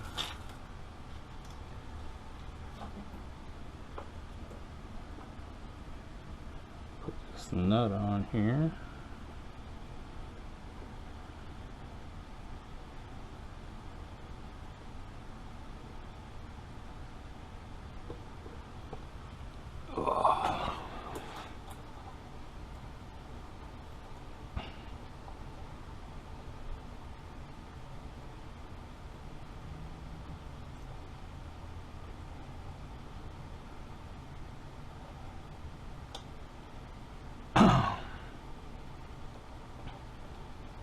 Definitely putting up a little bit of a fight.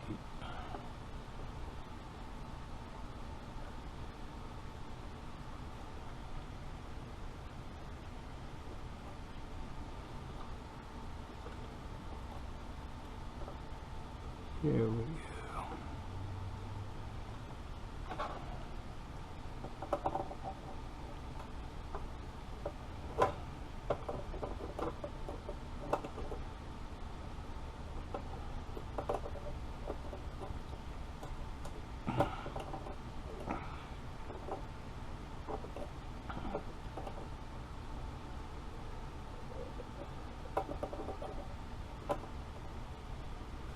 Okay, there we go.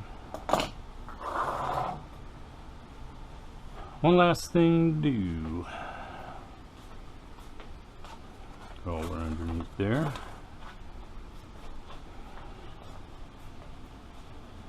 Alright. So, we're going to walk down this list right here, and I've already checked and it was correct. So, our first pin is going to be this white one.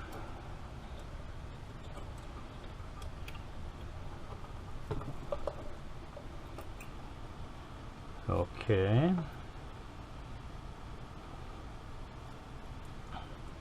And the next one should be black.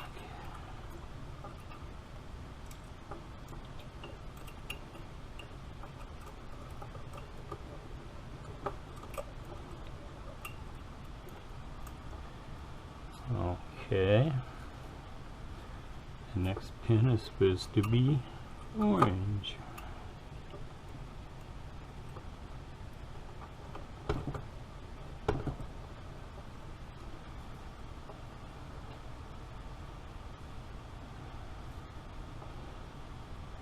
Next one is green.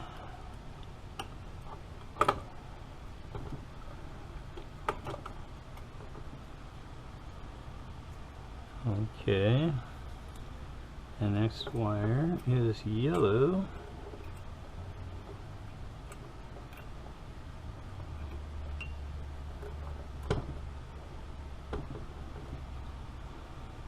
The next wire is blue.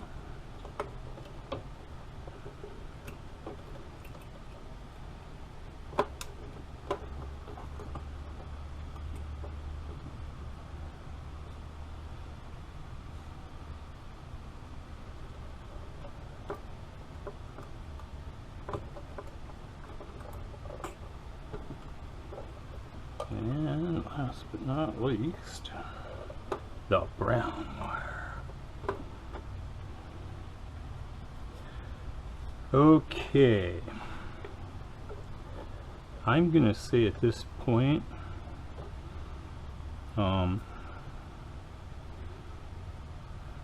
everything's soldered, everything's plugged in. Upgraded this ground. We upgraded this ground to a high voltage wire that's rated for 5 kV. That's the negative output of the high voltage board. So why not use some high voltage wire? What the hell, right? So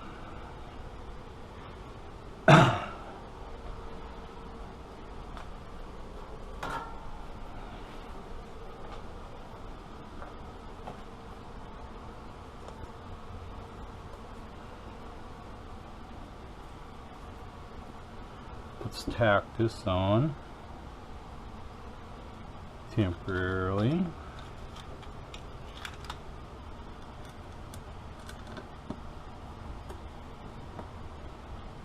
Just to hold the circuit boards in.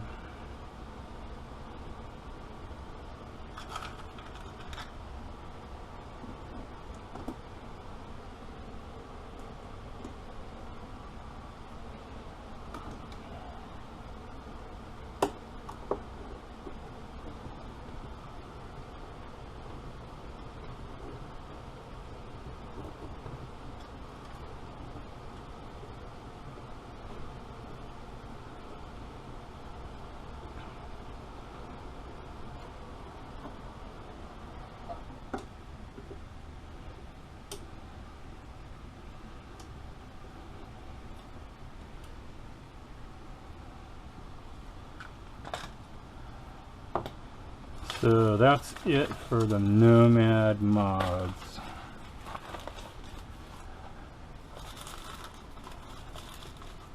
Except maybe we might have to replace that LED there if it's burned out. We won't know until we put it on the variac and fire it up. So yeah.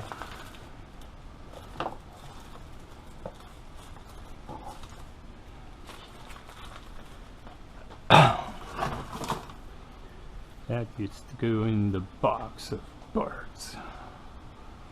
Alright.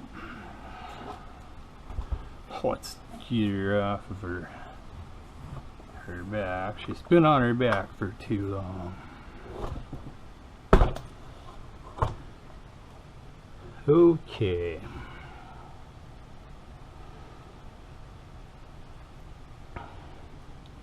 So tomorrow we are going to go ahead and rebuild the tank network, build our new tank coil, get that in there and all mounted and everything.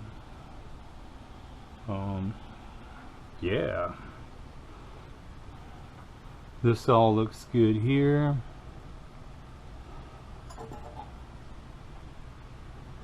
Somebody's already soldered that. At one time this metering board definitely burned up. It looks like it's been all repaired. So we are going to just leave it alone for now. Alright. Moving right along. So there's our new circuit breaker all mounted and everything. Looks pretty pro. So yep. Alright. Let's wrap this up for today. And tomorrow we'll be building a new tank coil and finishing up the Pi network. After that, then we'll variac test it, and after that, then we'll power test it. So, yep. Psychotech Labs signing off for now. Okay. Welcome back to another day at Psychotech Labs. So today we need to make room for our tank coil and finish up the Pi network. Okay, see, this is all broken. So yeah, it's going bye-bye.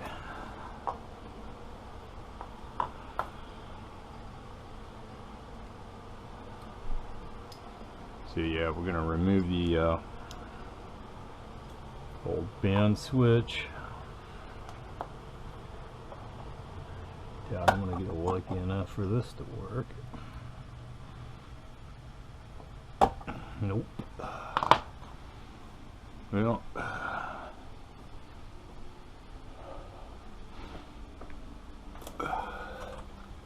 this looks like a job for the quarter drive sockets.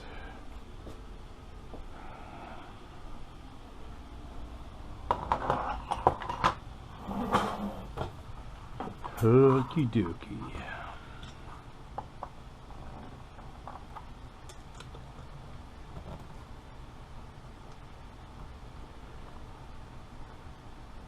I hate the way that snaps on there. Okay, it's that one.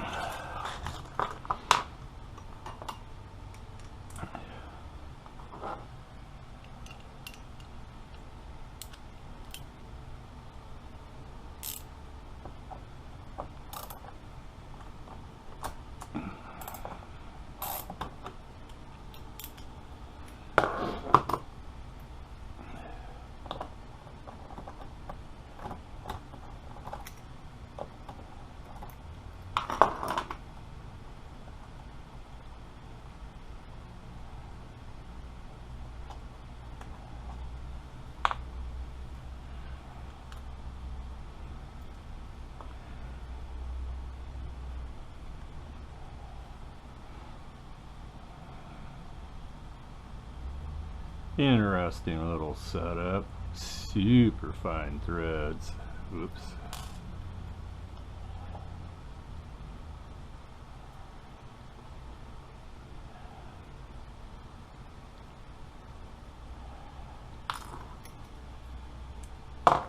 Okie dokie.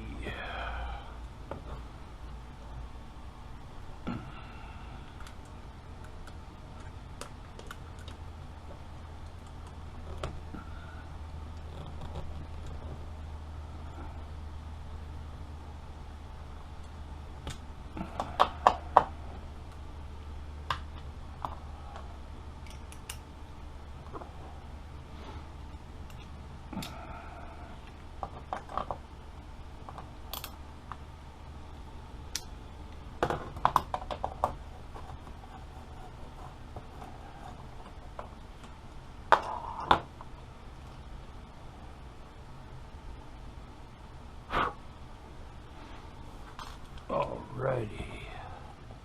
Hasta la vista, baby.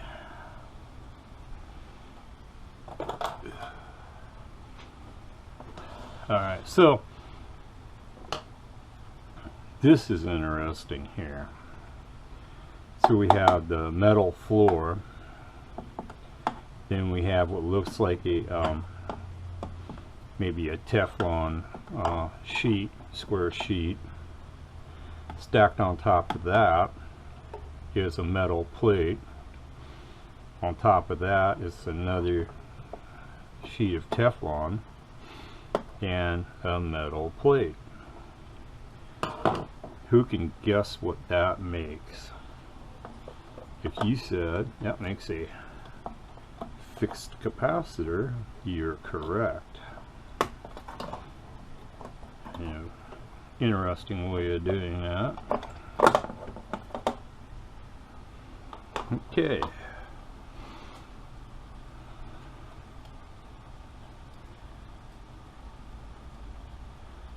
More spare parts, yeah. Yeah, that's all busted.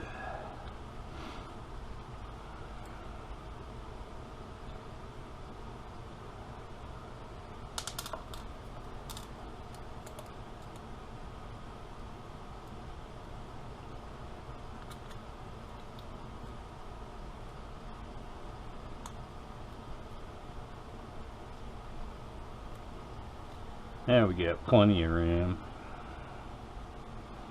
to do what I want to do.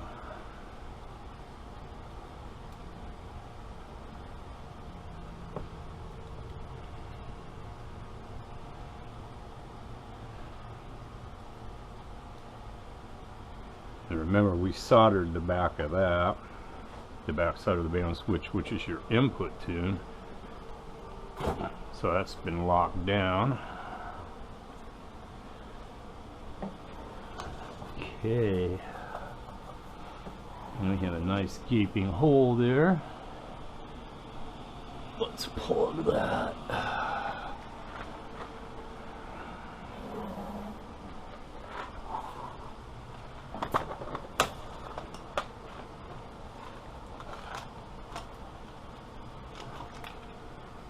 Maybe this one.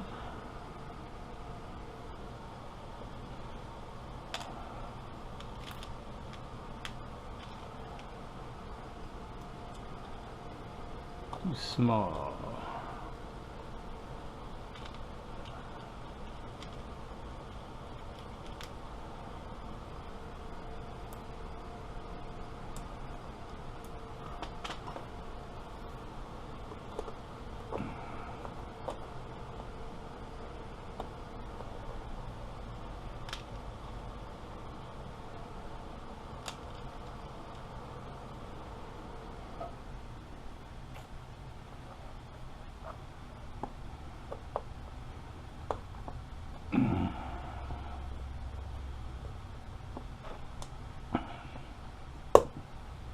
There we go. It's no longer holy. The hole has been plugged. All right.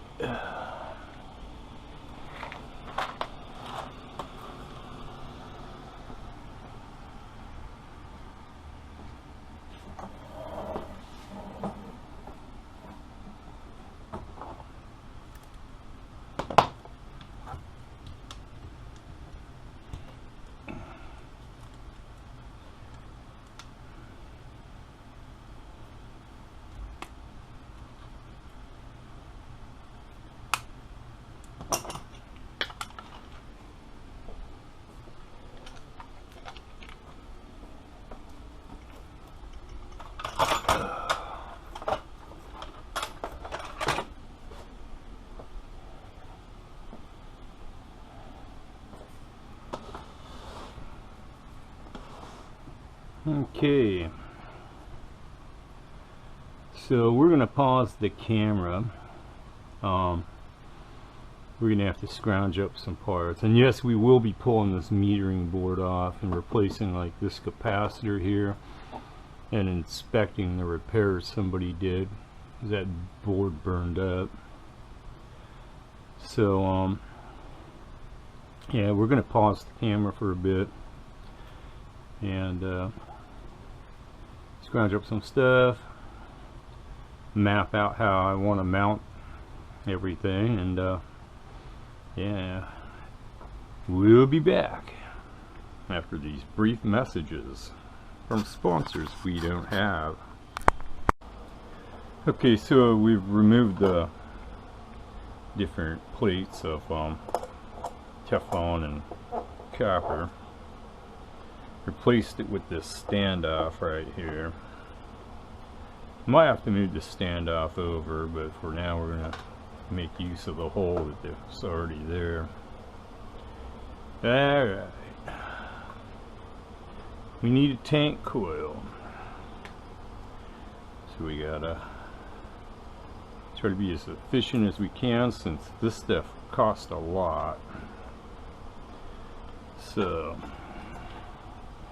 we want to come off of here and end up going down to the standoff. Now, I've seen a lot of people when they make their tank coils, they only use 3 turns. That's never worked for me because that's more like 10 meters. I've actually achieved good resonance with at least 4 turns, sometimes 5. We're going to start out with 5 turns. So that's always been pretty good for me.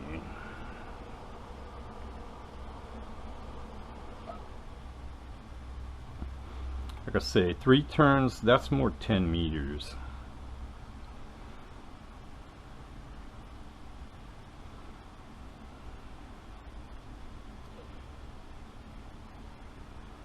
So this is how I make my tank coils. Don't laugh. It works. I've been doing this for a long time.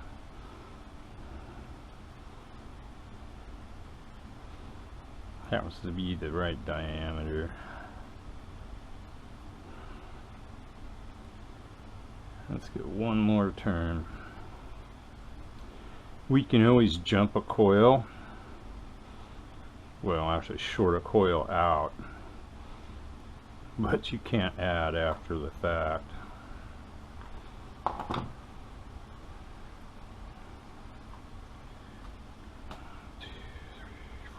4, 5. There we go. Okay.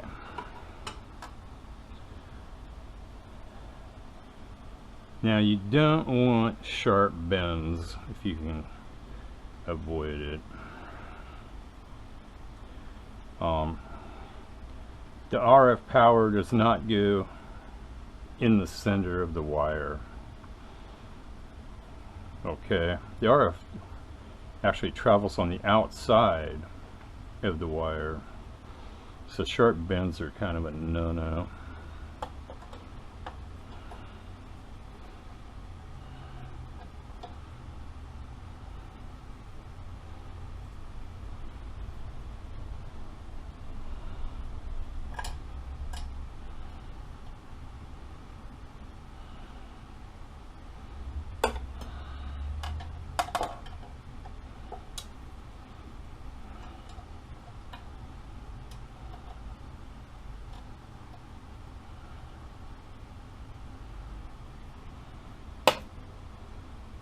Yeah. So this is where I'm going to pause the camera again while I work out the rest of the bends and stuff and the mounting. So we're taking another pause for the cause. Please stand by. Okay, so I need some braided wire. Where do I get it? Well, I just take a piece of scrap coax, get rid of that. And you take and just push that back like that.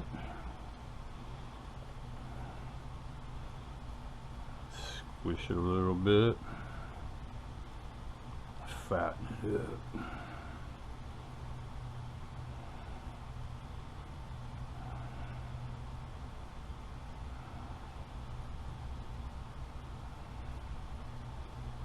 Fatten it, then flatten it.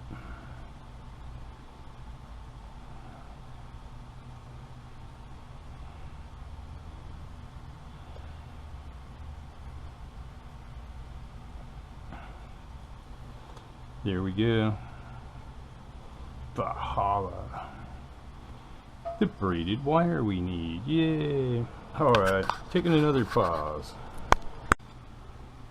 Okay. That's the Pi network there. And yeah.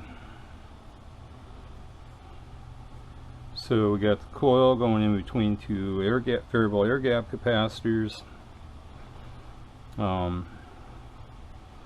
Next thing to do is pull this metering board off and inspect it, and see about replacing that cappy there.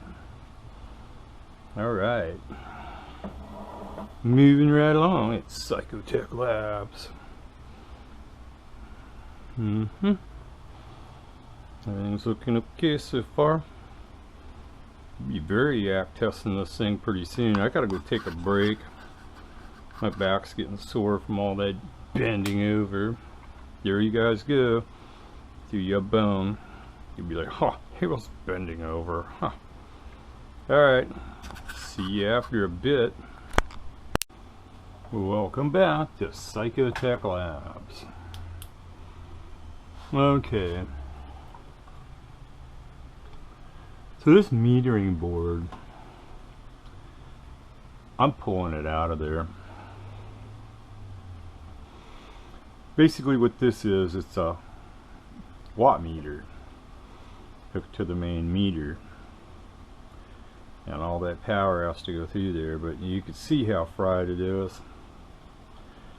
We're going to go ahead and take and put in a new run of coax, run it from here down into the bottom where it goes into the relay board, bypassing this thing here.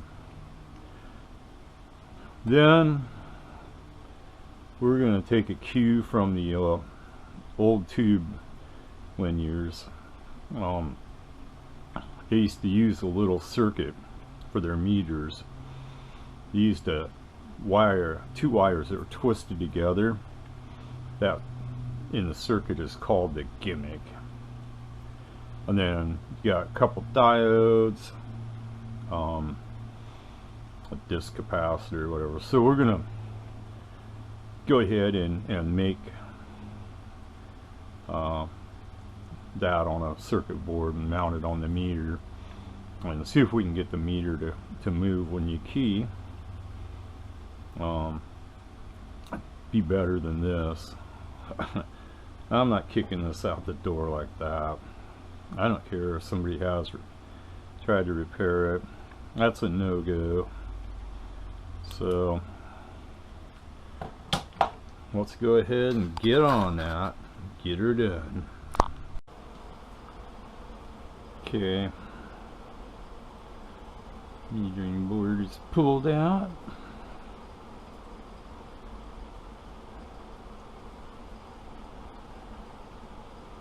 Yeah, there's no way I'd want to use that. Okay, here's a neat little trick. So you take one of these continuity testers, you take your meter and put it on continuity.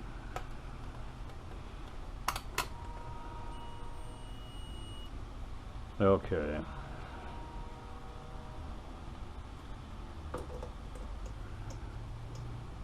Wow, look at the meters moving.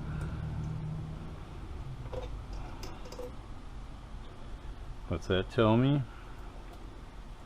If the meter is good and it doesn't need that much stimulation to make it move.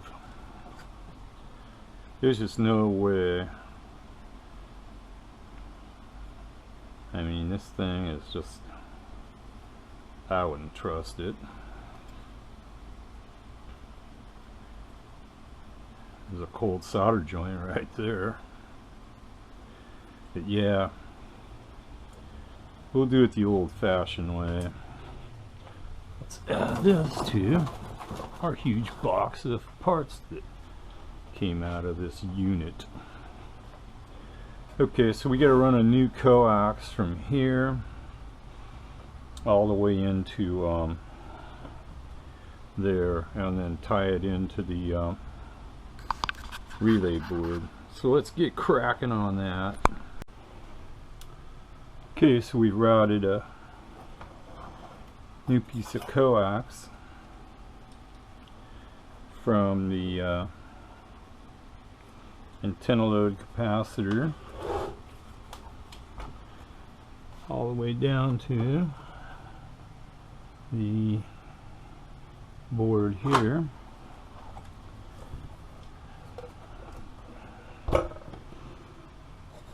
So we're all soldered in there.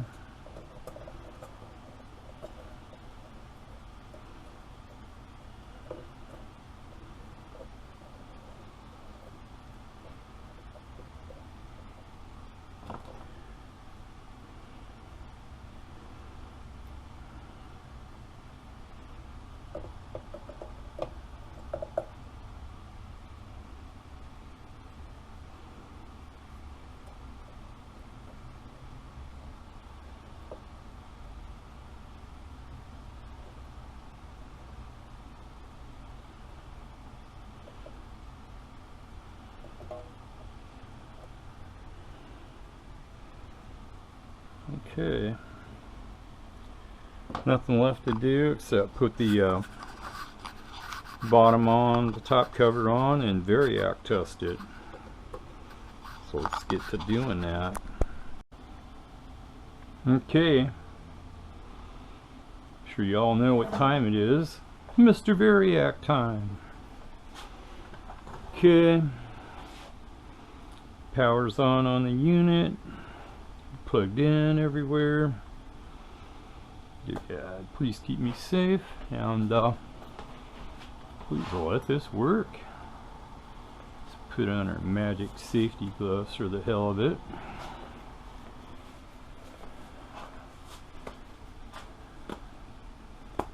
Alright. Start putting some voltage in it.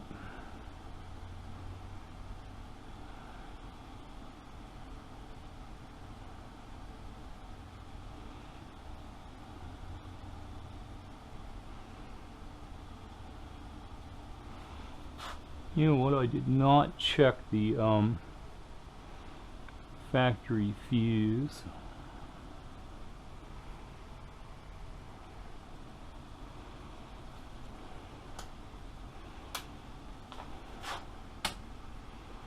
Let's check that now.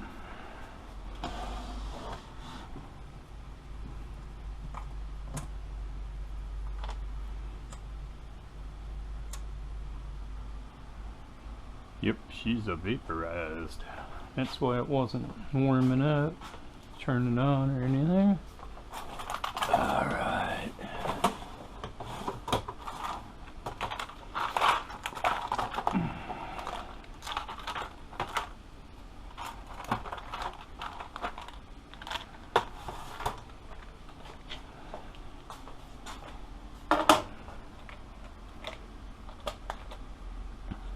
Yeah, because it had a bad capacitor, so it was probably shorted.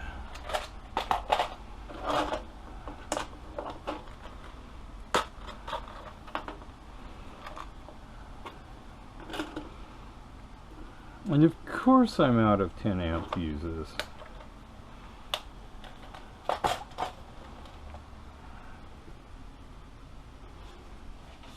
Well, I know where one is. Steal the one out of here.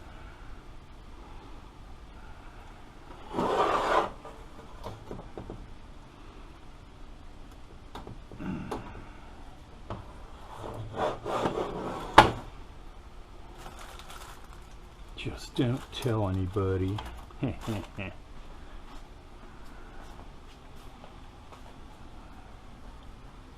I'll have to get some more 10 amp fuses.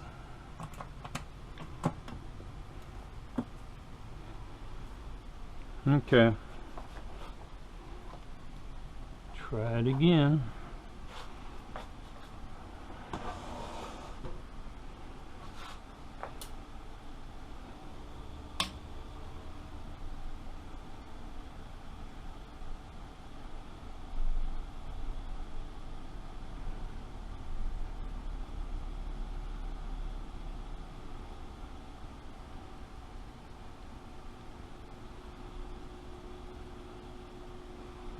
So far, so good.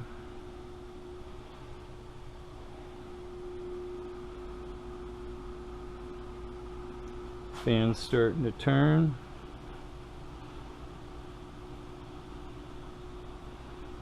$100 on the Variac.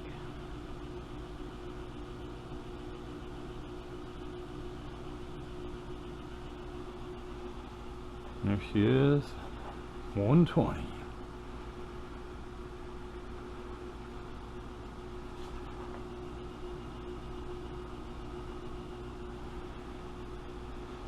Thank you, God. Thank you, thank you. All right. I mean, we have done one heck of a lot of work to this thing. So,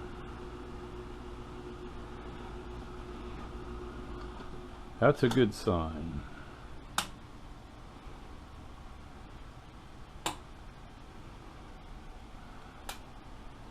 All right. I'm going to rig up for the RF power test next. That's right. Let's see if this thing transmits. Okay. Turned on, let it warm up.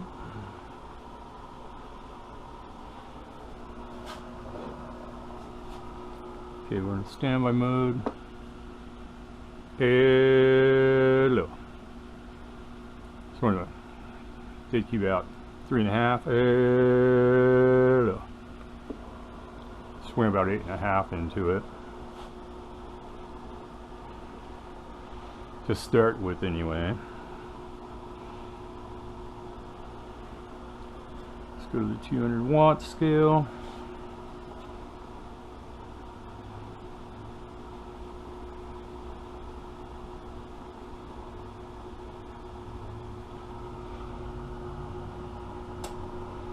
Let's put it on low to start with. Hello. And it's not keying.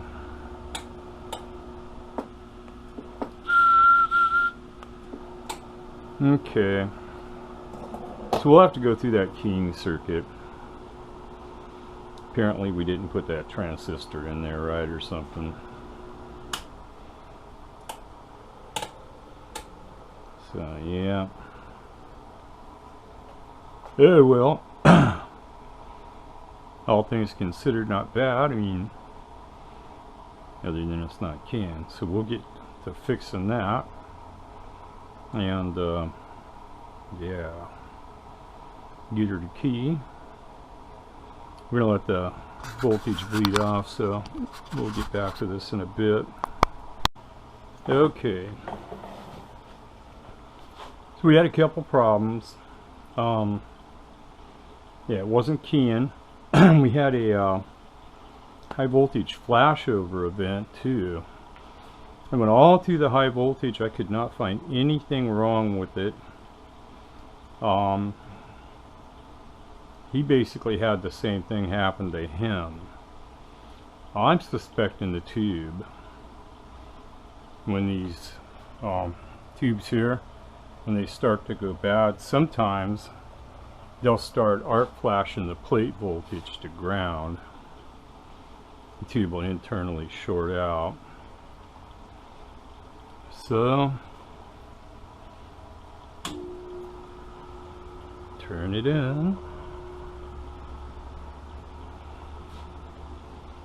Let it warm up. It's keying now.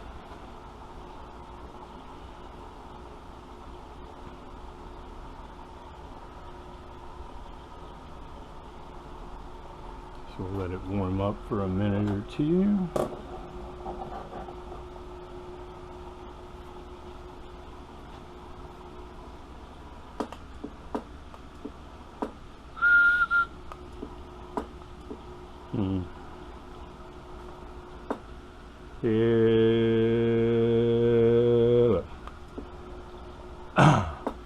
Audio.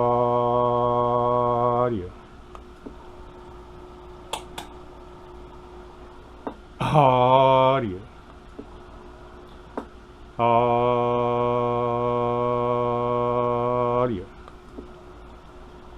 Audio. Audio. I'm using my test tube in here. My test tube is at only about 60%.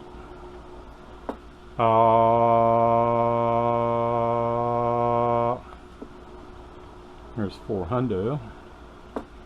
Audio.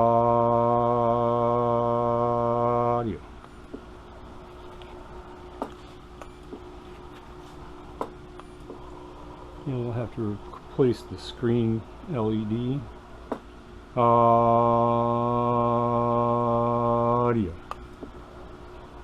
Audio. About 500.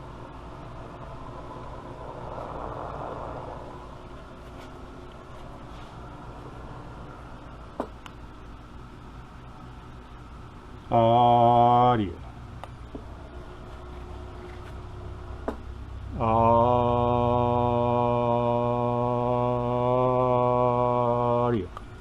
850. Audio.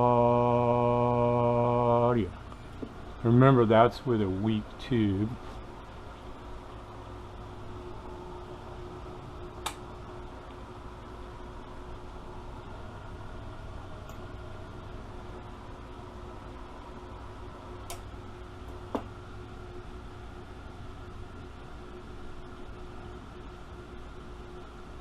Audio. Okay, we're going to dial that up a little bit. Whoopsie. Audio. Audio.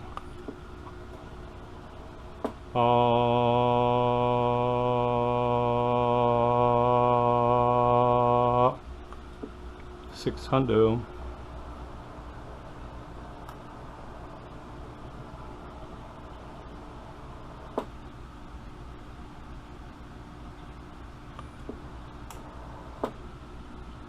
Audio. Input standing wave is a whopping 1.4. I can live with that. Everything seems to be working. I am going to assume that this tube is what was causing the high voltage flashover. He gave me a couple of tubes to try. So our benchmark with a weak tube is 600. So we'll be shooting for more than 600. Yay! And thank you, God. Thank you, thank you. It's alive. Oh yeah. Yep.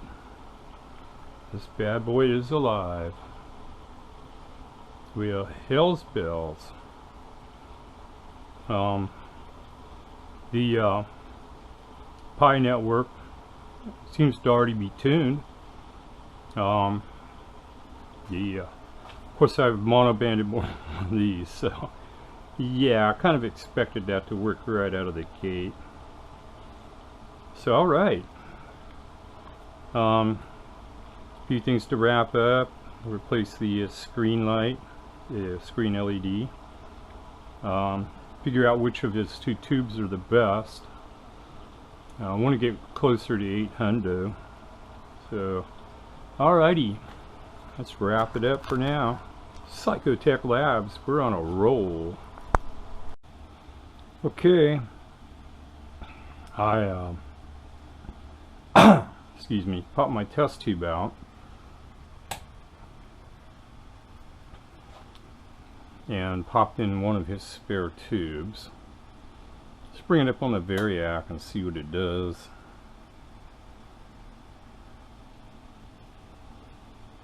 There's no safety interlock on this particular linear, so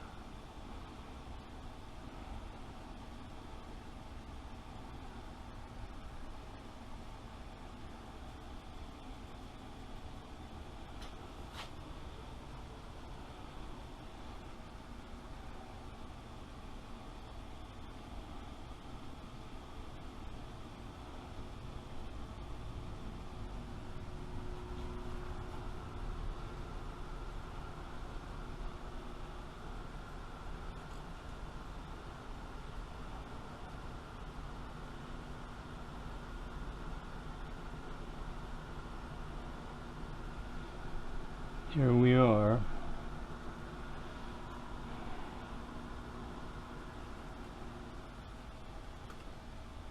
Okay. So it powered up all right.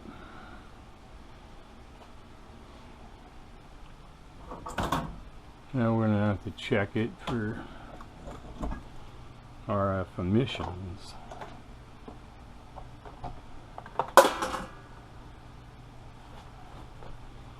Oh, of course that's going to hit that meter and bust it.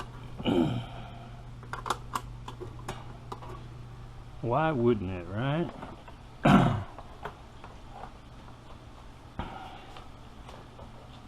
Alright, hang on, we're going to pause for a minute. Okay, let's let it warm up for a minute or two and test our power out. Test tube was given me 600 watts PEP. So what's this one gonna do?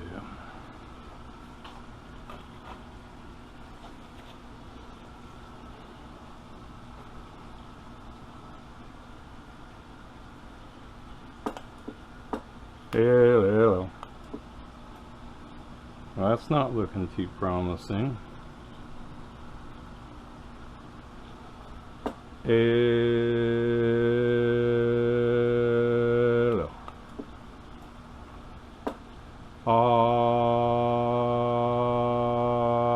Audio. Nope, that tube seems to be toast. Audio. Audio. Audio. Audio. Audio.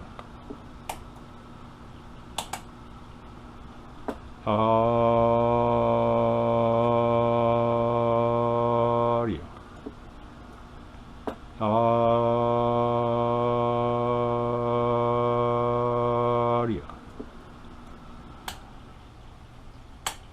Nope, that tube is toast. So much for that being a good spare. That's what was labeled on the box. Alright, let this stuff bleed, let the tube cool, pop in the other tube he's got. Okay, the first tube we tested, it's pretty much flat. It was wrote on the box, good spare.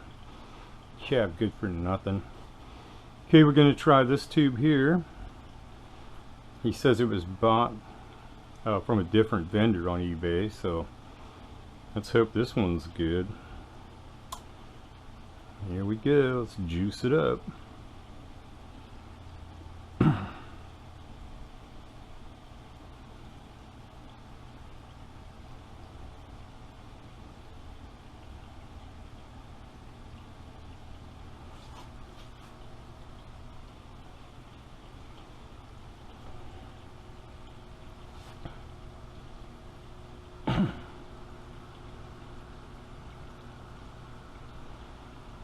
So far, so good.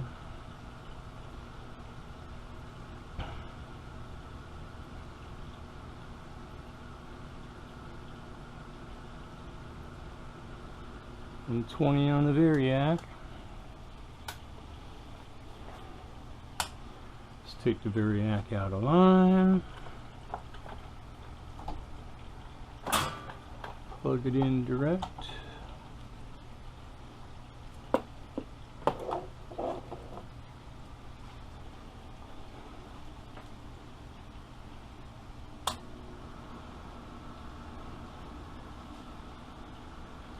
Okay.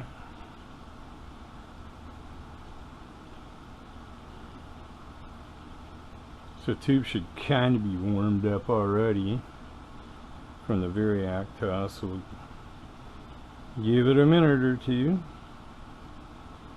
and we'll see what it does. We're on a 200 watt scale from the last test, because I mean we just weren't making anything for power.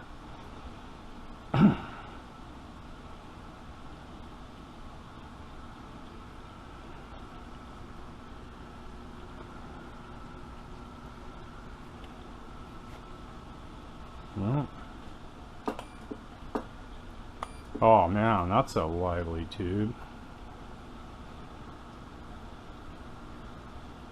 Audio.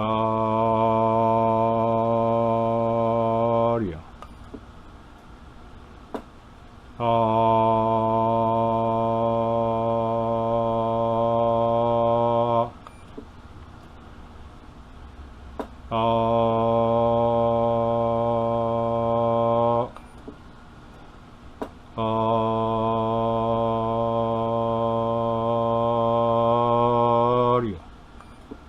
You go 800, and that's what our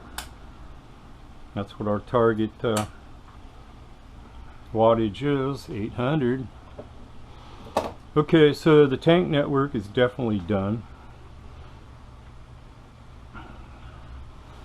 So yeah, it's the tank network all done. I have to replace the screen LED and rig up a meter circuit. So I got to do those two things: rig up the meter circuit and get it so the meter moves when you key. Basically, we're just kind of going to make a at least that's what we're shooting for. We're going to make kind of a field strength meter.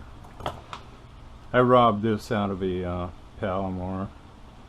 Should pretty much have everything we need. So right on. 800 watts. We have a good tube. Thank you, God. Thank you, thank you. So 2 more things to do and we're done. Yay. We'll be back. Okay. Let's run our first test. So kind of stole the little metering circuit out of a Palomar tube linear. So kind of got it jury rigged into the meter. Let's see if the meter is going to go up at all. If it does, we can go yay. If not, I'll have to make some adjustments in the circuit. So basically we're going to make a just a crude field strength meter, which would work for tuning.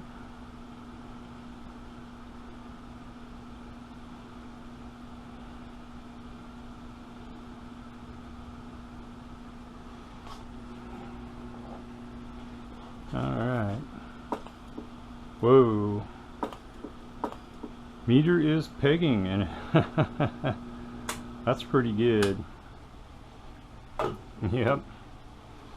Okay. We are pegging the meter.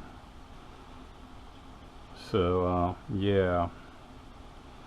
We're going to want to throttle that back a little bit.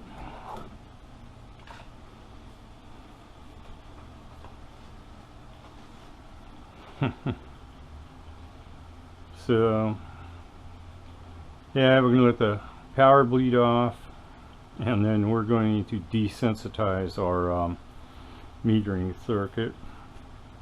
Oh, pretty good. First test of our homemade jury-rigged metering circuit. And it's super working. Alright, I'll be back. Okay. So I moved this and it's still pegging the meter. So this acts basically kind of like an antenna, and we have a little diode down there, and a couple capacitors and a resistor. Okay, we're still pegging the meter. What we're going to do, we're going to start cutting this gimmick circuit back.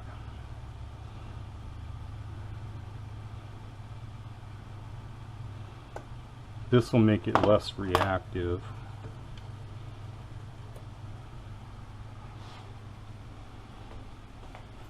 Alright.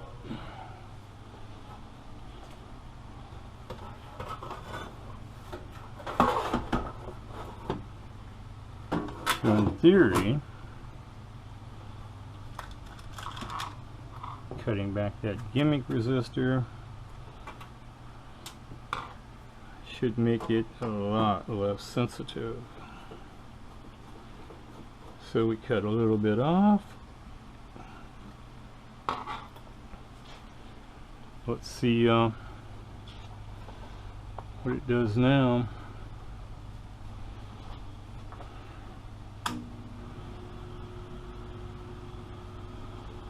Let the tube warm up for a minute.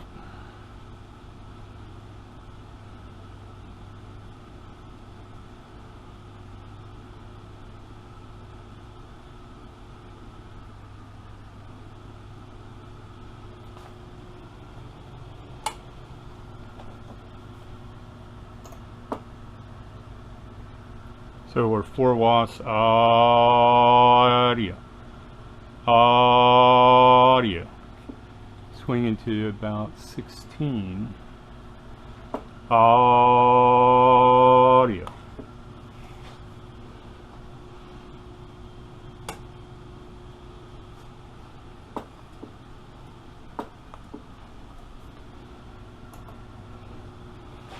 Audio.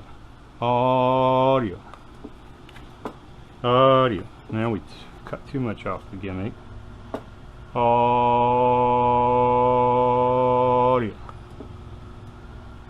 Audio.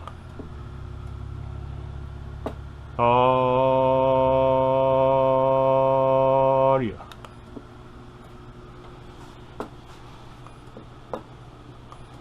Yeah, we cut too much off the circuit. So we have to add some of that back. So we're going to go ahead and fine tune it by adding and subtracting lengths of wire and what they call the gimmick circuit. So yeah, we'll be back. Okay, metering circuit's done. Audio. It's a little on the tight side. Audio. About 800 watts. Hello. Yeah, I'm done. I'm not messing with that no more. We're basically done with this project. So, yeah. There it is. Psychotech Lab / Nomad build. It's been a long project, and yeah, gonna get the video all put together and uploaded to YouTube tonight. Pretty much just put the rest of the screws on the case and we are done. Alright, thanks for watching my videos, everyone. This is more than a video, it's more like a movie. Y'all have a good one. See you next time at Psychotech Labs.